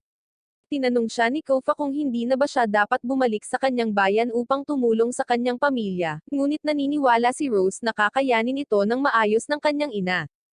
Pagkatapos ay sinabi niya kay Kofa na palagi na siyang nangangarap mula pagkabata. Gusto niyang makatagpo ng isang mahalagang tao na gugugol ng maraming oras sa kanya ngunit hindi niya ito maalala. Kaya sumama siya sa Crest Legion para sumikat para mahanap siya ng taong iyon.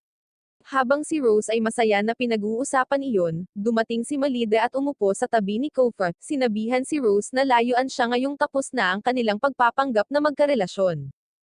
Hindi natuwa si Rose dito, at kinutya siya ni Malide sa pamamagitan ng pagpapaalala sa kanya na 2 beses na niyang niyakap si Kofa. At ginugugol ni Kofa ang natitirang bahagi ng kanyang paglalakbay sa pakikinig sa 2 babae na nagtatalo. Hindi nagtagal, ipinagpatuloy ang mga klase, at tinanong ng guro ang mga mag-aaral kung ano ang alam nila tungkol sa 7 pangunahing klase, at ang kanilang mga kalamangan at kahinaan sa harap ng ibang mga klase. Sinusubukan ni Malide na maging paborito ng guro sa pamamagitan ng pagbigkas sa buong pahina ng Wikipedia sa paksa, habang tinitingnan siya ni Kofa mula sa malayo at sa tingin niya ay medyo gumaling siya. Gayunpaman, alam niya na maraming mga tao ang hindi natutuwa na ang isang dating tinutokso ay mabilis na sumikat. Sa lalong madaling panahon, inanunsyo ng punong guro na bago matapos ang taon, magkakaroon ng pangwakas na kaganapan na tinatawag na pagsusulit ng Vidria Goat. Nalilito sina Malida at Elisa tungkol sa kung ano ang Vidria Goat, at ipinaliwanag ni Cofen na ito ang higanteng labyrinth na nasa ilalim ng gitnang bahagi ng kanilang pamayanan, at nagtataglay ng pinakamalaking aklatan sa lahat ng panahon na may libu-libong taon na halaga ng kasaysayan ng tao. Ang pagsusulit ay medyo mahirap at mapanganib, ngunit ang mga makakakumpleto nito ay makakakuha ng kanilang librarian license, at maaaring tuklasin ang Vibrio Goat Library upang makahanap ng mga nakalimutang piraso ng kaalaman ng tao. Gayunpaman, ang mga mag-aaral sa ikalawang taon at pataas lamang ang maaaring mag-apply para sa pagsusulit, kaya ang buong bagay na ito ay walang silbi para kay Malida at Eli. Sa sandaling iyon, dumating ang prinsipal doon at tinanong ang dalawang babae kung gusto nilang kumuha ng pagsusulit ngayong taon. Sinabi ni Cofen na sila ay mga mag-aaral pa lang sa unang taon, ngunit sinasabi ng punong guro na sila ang mga kandidato sa Luna ngayong taon, at upang patunayan na ang kanilang pagpili ay hindi isang pagkakamali, nais niyang patunayan nila ang kanilang halaga sa pagsusulit. Sa kabilang banda, ipinakita ni na Mary at Sarah ang kanilang ulat mula sa Luna Tournament sa kanilang akademya at maharlika na paksayon. Sinabi ni Mary na ang mana ni Malida ay ibang-iba sa tinataglay ni Elisa, at nakumbinsi nito ang mga tao doon na nakisalamuha nga ang nanay ni Malida sa ibang lalaki. Sigurado sila na si Malida ay hindi isang lehitimong anak ng sambahayan ng Angel, at ang pinuno ng kanilang paksayon, ang nakatatandang kapatid ni Sarah na si Sergio, ay nagmumungkahi na dapat nilang ipahayag ang balitang ito sa buong maharlika na lipunan. Agad na sumang-ayon ang lahat sa panukalang ito, ngunit nais ng lalaking may kulay rosas na buhok na humanap ng paraan kung saan makukumbensi nila ang pangkalahatang publiko tungkol sa balitang ito. Sinabi ni Mary na mayroon siyang solusyon para sa problemang ito, at inilabas niya ang isang sinaunang aklat na tinatawag na Anders Codex na natagpuan sa Vibrio Goat. Sinasabi niya na magagamit nila ang aklat na ito upang i-highlight ang mga kaina-hinalang pinagmulan ni Malida, at ikinalulugod ito ni Sergio. Ipinahayag niya na sa pamamagitan ng dokumentong ito, mapapabagsak nila ang pamilyang Angel at pagkatapos ay mamumuno sa isang revolusyon na magtatatag sa kanila bilang mga pinuno ng mundong ito. Pagkaalis ng lahat, nag-aalala si Sarah kay Malide, ngunit sinabi sa kanya ng kanyang kapatid na ginagawa niya ito para sa kanyang kabutihan. Inaangkin niya na maraming bagay ang nagbabadya sa paligid ni Malida ngayon, at dapat silang kumilos upang maiahon ang kawawang babae sa kanyang paghihirap.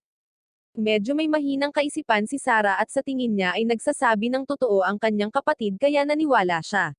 Binibigyan ni Sergio si Sarah ng isang espesyal na ballpen na ipinadala upang gamitin ng isang dating librarian ng Vibrio Goat, at nais na bigyan siya nito ng lakas ng loob.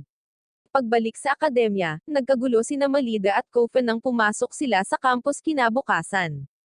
Isang kaina-hinalang lalaking nakamaskara ang nakatayo sa harap ng punong guro na nagsasabing hindi siya kaina-hinala, at narito siya para lang makipagkita sa kanyang anak. Tumingin siya sa paligid at pagkatapos ay nakita niya si Malida, at agad siyang sumugod sa kanya, na tinawag siyang kanyang anak. Nagulat si Malida nang magsimulang magtsismisan ang lahat tungkol sa kanyang pamilyang Angel, at sinabi ng lalaking nakamaskara na ang pamilyang Angel ay mga demonyo na nagnakaw sa babaeng ito at sa kanyang anak mula sa kanya. Lumapit siya sa kanya, ngunit iniswing ni Kofa ang kanyang espada para hindi siya makalapit. Ang lalaking nakamaskara ay lumalabas na isang circus guy at gumagawa ng acrobatics habang lumalayo sa kanya.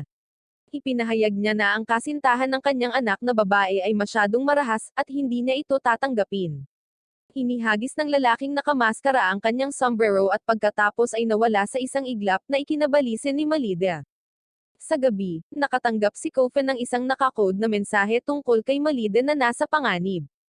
Sumulat siya ng isang misteryosong tugon na humihingi ng tulong. Pagkatapos noon, binisita niya si Malida para sa kanyang nakagawiyang pagsusuri sa katawan, at siya ay naliligaw sa mga pag-iisip kung kaya't nakaramdam siya ng ibang pakiramdam. Tinanong ni Malida si Kofa kung nag-aalala ba siya sa nangyari kanina, at sinabi ni Kofa na oo, na sinasabi na lagi siyang natatakot na may magkalat ng chismis kapag nalaman nila ang tungkol sa klase niya sa mana. Naniniwala si Cofen na gusto lang suruan ng nakamaskara na lalaki ang pamilya Angel, at sang-ayon si Malide na walang kaugnayan ang lalaki sa kanyang ina.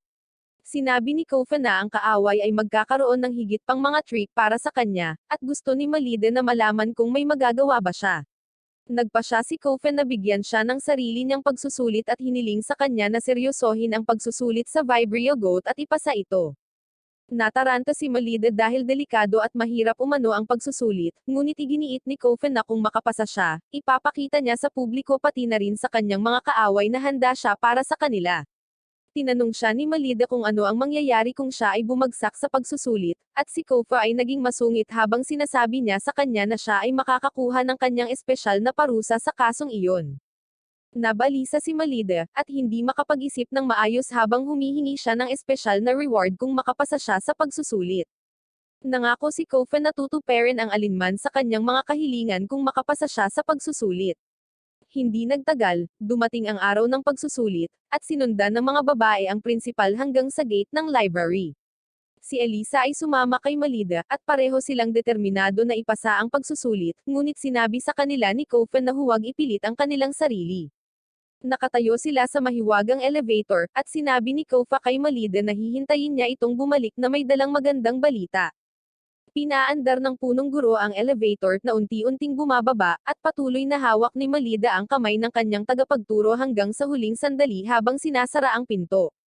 Sa pagbaba, binibigyan ng punong guro ang mga mag-aaral ng ilang pangunahing tagubilin. Sinabi niya sa kanila na pumunta sa kanilang mga nakatalagang layer, at kumpletuhin ang mga misyon na ibinigay sa kanila bago matapos ang oras. Ipinaliwanag niya na ang mga multo ng mga dating librarian ay pinagmumultuhan ang Vibrio Goat, at nagagalit sila kung sino mang hindi autorisadong tao ang sumusubok na nakawin ang mga libro. Binalaan niya sila na ang mga multo sa ibabang mga layer ay mas malakas, kaya hindi sila dapat makipagsapalaran doon. Maya-maya pa ay biglang huminto ang elevator kahit malayo pa ang unang layer. Biglang may lumabas na mga galamay sa mga dingding ng elevator, at sa tingin ko alam nating lahat kung saan ito patungo. Sinira ng mga galamay ang elevator, at inaatake ang mga babae, at si Malida ay kumapit kay Elisa. Sa labas, sina Kofa at Rose ay naka-standby. Dumating ang isang madre at natarante nang malaman na umalis na ang prinsipal, sinabi niya na may dumating na mahalagang panauhin, at dahil wala rito ang prinsipal, si Kofa ang dapat na sumalubong sa kanya. Siya ay nagulat ngunit pagkatapos ay nagtanong tungkol sa bisita at nalaman na ito ay ang opisyal na ama ni Malida, si Duke Falgo Angel. Agad na pinuntahan ni Kofa si Falgo at ipinaalam sa kanya na sina Malida at Elisa ay pumasok sa Librarian Certification Exam, at seryoso silang makapasa dito. Sinabi ni Falgo na hindi na kailangang pumasa si Malida sa pagsusulit at iniharap ang liham upang maalis siya sa akademya. Habang hinihiling niya kay Kofa na ibalik siya kaagad, hiniling ni Kofa na huminto siya at itinanong kung bakit niya hinahadlangan ang kanyang dinadaanan ngayon.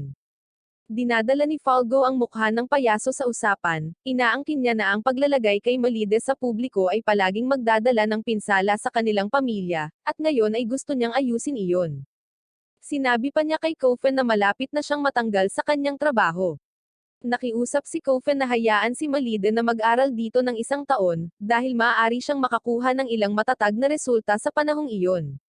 Ngunit hindi interesado si Falgo, sinabi niya na gaano man kalaki ang potensyal na nakikita ni Kofa sa babae, hindi niya napagtanto ang kanyang sariling mga kakayahan.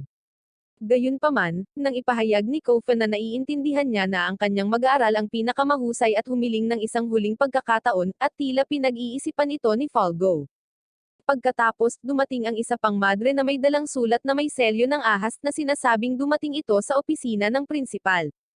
Kinikilala ni Falgo na ang selyo ay pagmamay-ari ng Guild Grimoire, at agad niyang binuksan ang liham na mayroong isang misteryosong sulat sa likod nito, na nagpapahiwatig na ang mga babae na pumunta sa library ay nasa panganib. Sa silid-aklatan, sina Malida at Elisa lang ang inaalis ng mga galame sa grupo at dinala sila sa hindi kilalang palapag. Nag-aalala sila tungkol sa iba at sa kanilang lokasyon, ngunit napansin ni Elisa na nagsimula ng gumana ang hourglass, ibig sabihin ay nagsimula na ang kanilang pagsubok. Nagpa siya ang mga babae na kumpletuhin ang kanilang misyon nang hindi man lang napagtatanto kung saang palapag sila. Naalala ni Malide na nasa 5th level na sana sila, na hindi naman ganoon kadelikado, pero bigla na lang silang inaatake ng mga multo ng mga librarian. Ina-activate ni Namela at Elisa ang kanilang mana at pumasok sa isang fighting position para harapin ang dalawang multo. Ang mga multo ay patuloy na umaatake sa kanila, at ang mga babae ay pinilit lamang na umiwas at humarang. Pagkatapos ay sinimulan ni Malida ang kanyang counterattack at sinipa ang multo sa isang bookshelf bago ito hinampes ng kanyang espada. Naging mas malakas na ngayon si Malida, at nagsimula siyang magsaya. Ginagaya niya kung ano ang gagawin ni Kofa sa sitwasyong ito, at iniisip niya na lahat ng aspeto ng estilo ng kanyang pakikipaglaban ay napunta sa kanya. Patuloy niyang inaatake ang multo at sa wakas ay tinalo ito. Sa oras na iyon, natalo na rin ni Elisa ang kanyang kaaway, at nag-high five ang mga babae upang ipagdiwang ang kanilang tagumpay. Puno sila ng kumpiyansa na makakapasa pa rin sila sa pagsusulit kahit na wala ang punong guro, at nagpasya silang sumulong. Gayunpaman, napansin ni Elisa na ang kanilang mga sandata ay nasa hindi magandang kondisyon pagkatapos ng isang laban lamang, at siya ay nag-iisip sa sarili sa pagsasabing hindi nila kakayanin ang higit sa 2 multo sa susunod. Biglang lumitaw ang mga multo sa kanilang paligid, at gaano man ako kaina sa math, masasabi kong higit pa sila sa 5. Nanginginig ang mga babae habang nilalapitan sila ng mga multo. Tapos biglang, pinalibutan sila ng ipu-ipu at sabay-sabay na humarap sa lahat ng mga multo. Nagtataka si Malida kung ano ang nangyari, ngunit pagkatapos ay tumangala siya at nakitang dumating ang tulong. Nandito sina Mary at Sarah, ang mga backstabbers, para magpanggap na ililigtas ang mga babae. Sinasabi ni Mary na narito rin sila para sa pagsusulit sa sertipikasyon ng aklatan, at nagmumungkahi na silang apat ay maaaring kumuha ng pagsusulit ng magkasama. Sinabi ni Malida baka hindi sila payagan, pero sumagot si Mary na walang nanonood sa kanila, kaya walang issue dito. Nagawa niyang kumbensihin si Sarah, at pagkatapos ay ipinahayag na ang 4 na anak na babae ng 3 malalaking bahay ng duke ay nagsasagawa ng kanilang unang pinagsamang pakikipagsapalaran, at naging excited din sina Malida at Elisa sa ideya. Kumuha si Mary ng isang magic book na gumaganap bilang isang GPS, at sinabi sa kanila na sila ay nasa pangalawang layer at dapat na umakyat sa hagdan upang maabot ang ika-5 layer, kung saan magaganap ang kanilang pagsubok. Nagulat si Malida nang malaman ang tungkol sa mga mahiwagang teksto na gumagana sa loob ng silid-aklatan, ngunit sinabi sa kanya ni Mary na ang mga aklat na ito ay may limitadong paggamit. Ipinaliwanag niya na ang mga mahiwagang teksto ay isa lamang sa maraming paraan upang panatilihing malilito ang mga nanghihimasok sa silid-aklatan. Ibinigay niya ang isang libro kay Malida, na nalaman na nakasulat ito sa kakaibang wika, at ipinaliwanag ni Mary na kung walang lisensya ng librarian, hindi nila ito mababasa. Pinupuri ni Sarah si Mary, na sinasabing nagmula siya sa isang pamilya ng mga mananaliksik at librarian, at sinabi ni Elisa na hindi patas para sa kanya na malaman ang lahat tungkol sa lugar na ito kahit na ito ang kanyang unang pagkakataon. Nabalisa si Mary at binago ang paksa, na sinasabing magagamit nila ang mahiwagang teksto sa pamamagitan ng paggamit ng mahiwagang keyword noong unang panahon. Hinimok niya si Malida na subukan ito, at habang sinasabi niya ang keyword, pinalibutan siya ng hamog, at nagpalit siya ng damit na mala Cinderella. Ang magic ay nagtrabaho sa lahat, at ipinaliwanag ni Mary na sila ay pinagpala ng kapangyarihan ng mga fairy tale. Ipinaliwanag niya na si Malida ay si Cinderella, kaya siya ay may banal na proteksyon. Si Elisa ay ang Little Red Riding Hood, at mayroon siyang kadakilaan ng isang malaking masamang lobo. Sinabi ni Mary na ang kanyang sariling kapangyarihan ay kay Aladdin, at maaari niyang gamitin ang magic ng genie ng kabuuang 3 beses. Gayunpaman, nabalisa si Sarah at naging isang Little Mermaid, at mas maganda siya kaysa sa bida ng pelikula. Ang 3 babae ay nagseselos na siya lamang ang may ilang disenteng kurbok, kaya sila ay nasiyahan sa kanya hanggang sa maubos ang mahika ng libro. Pinaalalahanan sila ni Elisa na kailangan nilang magmadali bago matapos ang pagsusulit, at ang mga babae ay tumungo sa silid ng pagsusulit. Nakahanap sila ng aklat na nagbibigay ng gawain sa gitna ng silid na nagtatanong sa kanila kung handa silang kumuha ng pagsusulit. Sa paninindigan, binibigyan nito ang mga babae ng gawain na ayusin, at maayos na ayusin ang mga libro sa silid. Napakalaki ng tumpok ng mga libro, ngunit hindi lang iyon ang hamon na kinakaharap nila. Ang isang mahiwagang nilalang na kumakain ng libro ay lumabas sa libro, at kailangan nilang talunin ito para maayos ang mga libro. Ginawa ni Malida ang gawain at agad na inatake ang nilalang, at inayos ang libro. Gayunpaman, masyadong maaga para magdiwang, dahil nakatago ang mga nilalang sa bawat iba pang aklat. Sabay-sabay silang lumabas, at hiniling ni Malida sa kanyang mga kaibigan na ayusin ang mga libro habang hinaharap niya ang mga ito. Ang tatlo na pumili ng mas madaling trabaho ay nahihirapan din dahil ang mga libro ay tumangging pumunta sa mga bookshelves.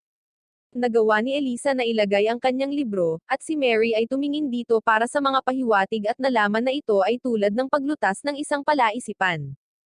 Hiniling ni Mary kay Malide na maglaan pa ng oras habang nilulutas niya ang puzzle. Habang hinahabol ni Malida ang mga nilalang at sinusubukan ng iba pang mga babae na ayusin ang mga libro, na-decode ni Mary ang puzzle.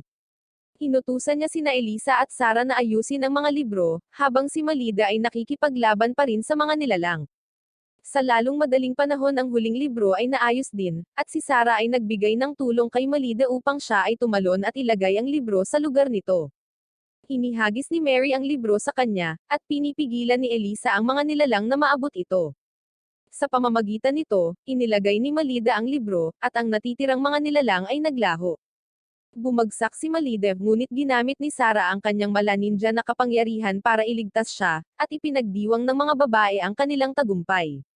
Biglang, 4 na libro ang nagsimulang kuminang at naging patunay na ang mga babae ay nakapasa sa kanilang pagsusulit, at ang natitira na lang ay bumalik sa labas ng mundo sa tamang panahon.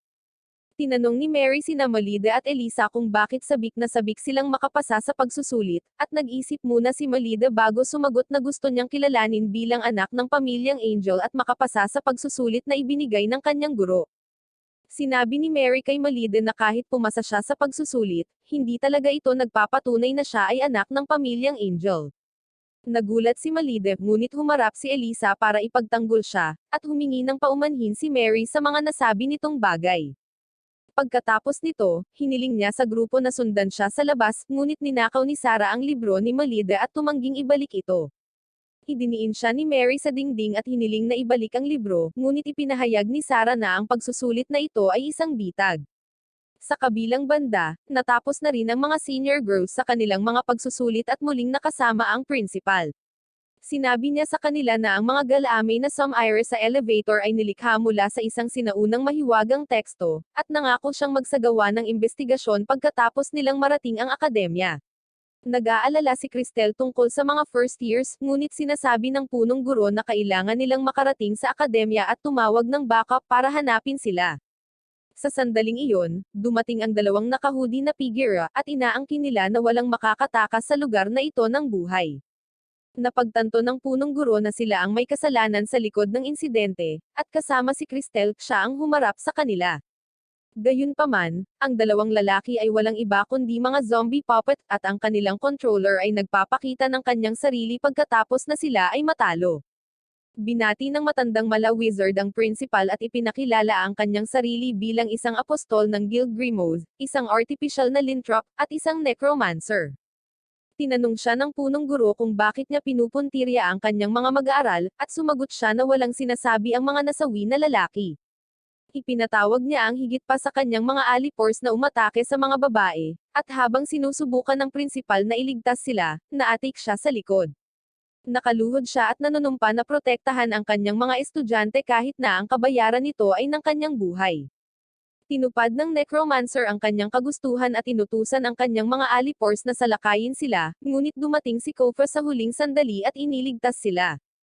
Hinahampas niya ang lahat ng mga zombie, at habang tinawag sila ng necromancer, natutugunan din nila ang parehong katapusan. Inatake kaagad ni Kofa ang necromancer, at ang natitirang mga zombie ay nawalan ng kanilang kapangyarihan. Sabay na bumagsak ang punong guro, at humingi ng paumanhin sa kanya ang dalawang babae dahil nabasa nila ang mahiwagang teksto na nagbunga ng mga galamay. Sinabi nila na ang kanilang mga magulang ay nag-utos sa kanila na gawin ito, ngunit hindi nila alam na ito ay magiging ganito. Gayunpaman, ang panganib ay hindi pa rin tapos, at ang necromancer ay nagbago sa isang undead na halimaw. Pagkatapos masawi, inutusan niya ang kanyang mga tagapaglingkod na tulungan siya, at muling naghanda si Kofa para sa pagkilos. Ay nalalayan niya ang punong guro habang tumatakbo ang lahat papunta sa elevator, ngunit lumilitaw ang halimaw doon at tinawag ang mga multo ng library para salakayin sila. Sinusugod sila ni Kofa, ngunit nalaman niyang hindi niya kayang harapin ang mga multo sa kanyang anyo ng tao. Gusto niyang gamitin ang kanyang vampire power, ngunit ang puso niya ay nagdududa dahil ayaw niyang ibunyag ang sikretong ito, dahil iyon ang magpapahiwalay sa kanya kay Malida. Gayunpaman, ang tulong ay dumating sa tamang oras dahil si Kofa at ang mga estudyante ay protektado ng isang holen na gawa sa mga bendahe. Si William, na ngayon ay naging kasamahan na ni Kofa, ay dumating upang tulungan siya at inatake ang halimaw para pigilan ang supernatural na kapangyarihan nito. Sinusumpa siya ng undead, ngunit dinudurog ni William ang mga buto nito gamit ang kanyang kapangyarihan at ginawang alikabok.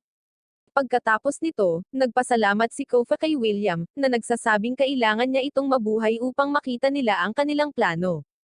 Ang mga babae ay natatakot sa kanya dahil maaari nilang maramdaman na siya ay isang lycanthrope, ngunit pinasasalamatan siya ni Cristel sa pagliligtas ng kanilang buhay. Namumula si William sa unang komento na natanggap niya sa buong buhay niya, at pagkatapos ay sinabi ni Kofa na ang panganib ay hindi pa hamupa. Ang liham na ipinadala sa opisina ay para lamang pumunta si Kofa sa silid-aklatan, at iwan ang akademya ng walang bantay. Plano ng grupong Grimfist na maglunsad ng malawakang pag-atake sa akademya, at tapusin ang lahat ng estudyante doon na nakasaksi sa clown mask na nagsasabing siya ang ama ni Malida. Iniisip ni Kofa na hindi sila magtatagumpay dahil iniwan niya ang kanyang mga kasamahan doon na haharap sa mga umaatake. Sa sandaling iyon, dumating ang amo ni Kofa, at lumingon siya kay William at nagtanong kung gusto niyang sumali sa kanilang guild. Tinanggihan niya ang kanyang alok at sinabing interesado lang siya sa pagbabahagi ng impormasyon kapalit ng pag-aaral ng paraan upang gawing tao ang isang lycanthrope.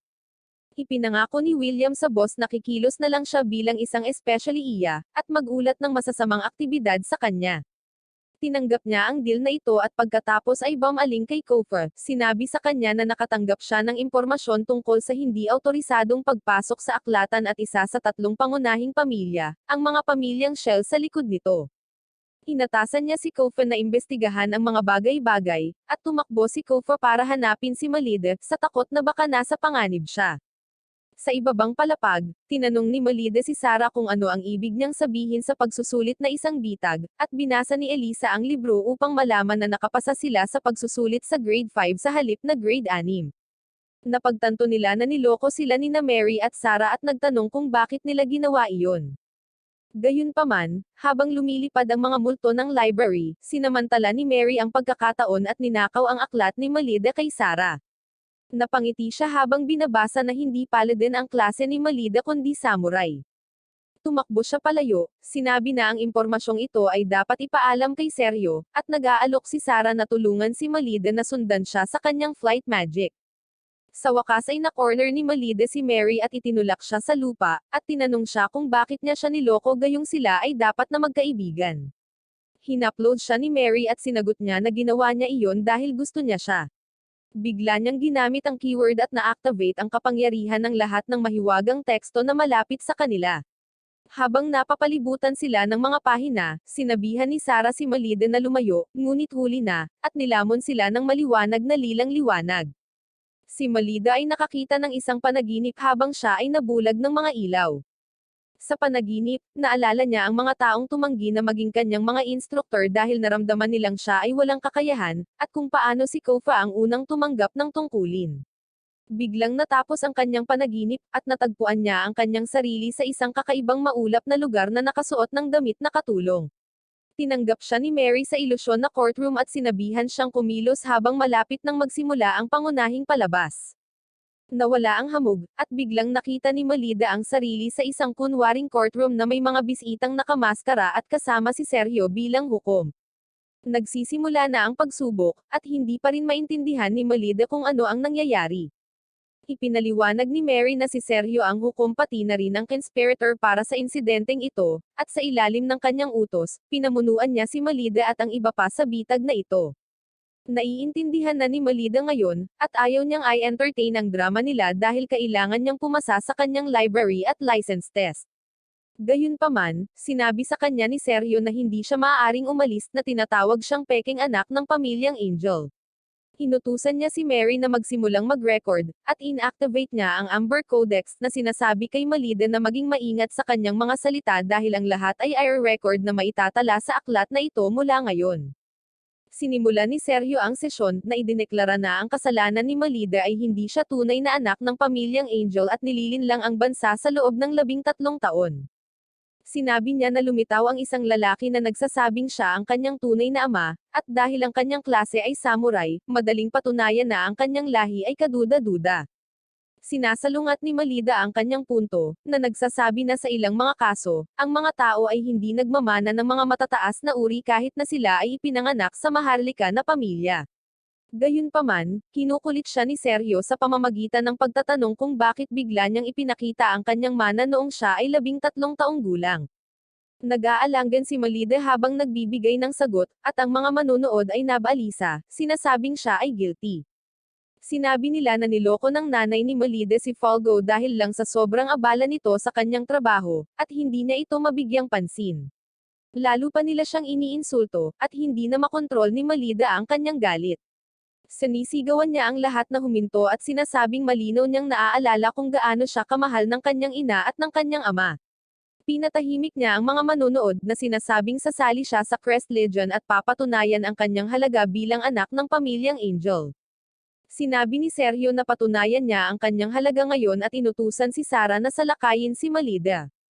Si Sarah ay ganap na nasa ilalim ng kanyang kontrol at inaatake si Malida sa kabila ng paghiling nito sa kanya na huminto. Iniiwasan ni Malida ang kanyang pag-atake, at ibinigay ni Elisa ang kanyang espada sa kanya. Habang magkaharap sina Malida at Sarah, pinipigilan ni Mary si Elisa sa paggalaw. Sinabihan ni Sarah si Malida na huminto sa paglaban at nangakong tatapusin siya ng mapayapa, ngunit tumugon si Malida na hindi dapat maliitin ang kanyang klase ng samurai. Inatake niya si Sarah, na gumagamit ng kanyang kakayahan sa paglipad at lumipad ng mataas bago umatake kay Malida. Patuloy na iniiwasan ni Malida ang pag-atake, habang nagkomento si Mary na wala siyang pagkakataong manalo laban sa Dragon Class ni Sarah. Kung siya ay makaranas ng matinding pagkatalo mula sa isang anak na babae ng isang maharlika na pamilya na kasing edad niya, ito ay mapapatunayan na siya ay hindi karapat-dapat sa kanyang pangalan ng pamilya. Naalala ni Elisa ang sinabi sa kanya ni Malida tungkol sa pagiging maganda at mabait ni Mary, at kinasusuklaman niya ang kanyang lakas ng loob dahil sa pagiging isang kalunos-lunos na sinungaling. Ngayon ay nagpasya siyang harapin siya at protektahan si Malida mula sa mga peking kaibigan na tulad niya. Samantala, kailangang iwasan ni Malida ang spear attack ni Sarah kahit na sinusubukan niyang maabot ang kanyang level. Iniisip ng lahat na nangingibabaw si Sarah, ngunit kabaligtaran ang iniisip ni Sergio at nagtataka kung paano nagiging napakalakas ni Malida. Biglang natapilok si Malida, at si Sarah ay nagmamadaling makakita ng pagkakataon na tapusin siya, ngunit siya ay napik habang si Malida ay gumagawa ng kanyang paraan sa huling sandali upang durugan ang mga pakpak sa kanyang takong. Nagulat ang lahat na natalo si Sarah, at ipinaalam ni Malida sa mga manonood na ipinagmamalaki niya ang pagiging isang samurai class. Sinabi niya na mayroon siyang isang taong tinitingala, at kasama niya, papatunayan niya ang kanyang halaga. Ang mga tao ngayon ay nagsimulang maniwala na si Malida ay talagang anak ng duke, at sila ay gumawa ng pagkakamali sa pamamagitan ng paghuli sa kanya. Nang makita ang pagbabago ng opinyon ng publiko, ginamit ni Sergio ang kanyang huling trump card upang burahin ang lahat ng ebidensya laban sa kanya, at i-activate ang natagpuang panulat na ibinigay niya sa kanyang kapatid. Nahulog ang panulat mula sa bulsa ni Sarah, at isang patak ng tinta ang bumagsak sa lupa, na nagiging isang malaking black hole. Ang ink ay naging isang higanteng dragon at umatake ng bowl ang apoy kay Malida. Gayunpaman, bumalik si Sarah sa kanyang sarili at iniligtas niya ang kanyang buhay. Sinabi ni Mary na ito ang kapangyarihan ng isang alternatibong ballpen na maaaring muling isulat ang mga epekto ng mga mahiwagang teksto. Ang black hole ay patuloy na lumalaki at nilalamon ang ilan sa mga bisita, habang ang iba ay tumakas. Hindi ito makayanan na panoorin ni Malita habang walang ginagawa, at plano niyang tapusin ang tinte na dragon kahit na pinigilan siya ni Sarah. Lumapit din sa kanila sina Mary at Elisa, at nagpasya na pagsamahin ang kanilang mga kapangyarihan at itigil ang kaganapan na ito. Hinayaan muna nilang makatakas ang karamihan, at ang matandang babae na huling dumating sa karera ng kaligtasan ay lumabas na katulong ni Elisa. Si Malida ay hindi eksaktong nabigla nang makita siya, at nagpasya siyang hayaan siyang sumama sa iba pang mga kasabwat. Gayunpaman, dahil oras na para sa pag-alis ng mga babae, ang pinto ay nagsara, at ang mukha ng payaso ay lumilitaw sa gitna ng hardin. Ginagamit niya ang kanyang kapangyarihan para gawing hole ang kaharian na ito, at pagkatapos ay sinabi sa mga babae na oras na para sa final event. Isinusumpa ni Elisa ang lalaking nakamaskara at sumusugod sa kanya para ipaghiganti ang kanyang kapatid, ngunit nagsaboy siya ng ilang itim na bagay sa kanyang espada na nagsimulang magwasak dito. Sinipa ng mask guy si Elisa, at iniligtas siya ni Malide, ngunit plano niyang tapusin siya ngayon. Ipinadala niya ang mga itim na bagay patungo kay Malide, ngunit pagkatapos ay dumating si Kofa sa huling sandali at dinepensahan ang pag-atake, na ginawang tubig ang tinta. Gamaan ang loob ni Malide nang makita siya, at nangako si Kofa na tiyak na iingatan niya ito ngayon. Gayunpaman, ayaw na ni Malide na manood lang na walang ginagawa at nagpa siya na samahan siya sa laban. Nagmamadali sila patungo sa Maskman, at habang pinipigilan siya ni Kofa, lumilitaw si Malide sa likuran niya para sa isang palihim na pag-atake. Iniiwasan niya ang pag-atake, ngunit ginagamit ni Malide at Kofa ang kanilang perpektong pagtutulungan upang mapanatili siyang hindi maka-atake. Sinipa siya ni Kofa sa himpapawid, at pagkatapos ay hinampas siya ni Malide gamit ang hilt ng kanyang espada upang bigyan siya ng kaunting taas, habang naaalala niya ang kanyang pagsasanay kasama si Kofa. Sa wakas, ginamit ni Kofa ang kanyang ultimate move na tinatawag na Thousand Blade at pinalibutan ang Maskman ng mga Phantom Blades na agad na sumisira sa kanya at sa kanyang holer. Natuwa si Malide sa tagumpay, agad na tumakbo para yakapin ang kanyang tagapagturo, habang ang ibang mga babae ay tila naiinggit. Sa lalong madaling panahon, lahat ay bumalik sa totoong mundo, at ang kanilang buhay ay bumalik sa normal. Itinago ni Sergio ang kanyang pagkakasangkot sa kamakailang pagkuha at pag-atake kay Malide sa pamamagitan ng paglalagay ng lahat ng sisi sa Maskman na aktwal niyang tinapos. Ang lalaki ay dating miyembro ng Crest Legion, at habang nagpapatuloy ang paghahanap upang mahanap siya, pinangangasiwaan ni Falgo ang seguridad ng akademya. Dumating ang araw na babalik siya sa kanyang ari-arian, at tumakbo si Malide sa kanya, na nag-iipon ng lakas ng loob na kausapin siya. Lumapit si Falgo sa kanya at sinabi sa kanya na noong panahon ng kanyang lola, ang isa sa kanyang mga kamag-anak ay may kaparehong klase ng samurai gaya niya, kaya hindi niya kailangang mag-alala. Pagkatapos ay pinuri niya ang kanyang gininto-ang buhok at sinabing kamukha niya ang kanyang ina, na nagpaluha kay Malide. Habang patuloy siya sa pag-iyak, napagtanto ni Falgo na oras na para umalis siya, at ipinagkatiwala niya ang kanyang anak na babae kay Kofa. Umalis ang tren, at comfort ni Kofa ang kanyang umiiyak na estudyante, na sinasabi na ang kanyang buhay ay magiging mas mabuti mula ngayon. Di nagtagal pagkatapos noon, nagkita sina Malide at Kofa sa hardin kung saan siya unang iniligtas, at sinabi ni Malide na nagpasya na siya sa kanyang gantimpala para sa pagpasa sa pagsusulit sa aklatan. Hiniling niya kay Kofa na suportahan siya hanggang sa siya ay maging isang taong kinikilala ng lipunan, at pagkatapos ng sandaling iyon, nangako siyang ipagsapalaran ang kanyang buhay upang protektahan siya. Si Kofa ay naantig sa kanyang determinasyon at nilapitan pa siya, na nangangakong mananatili sa kanyang tabi.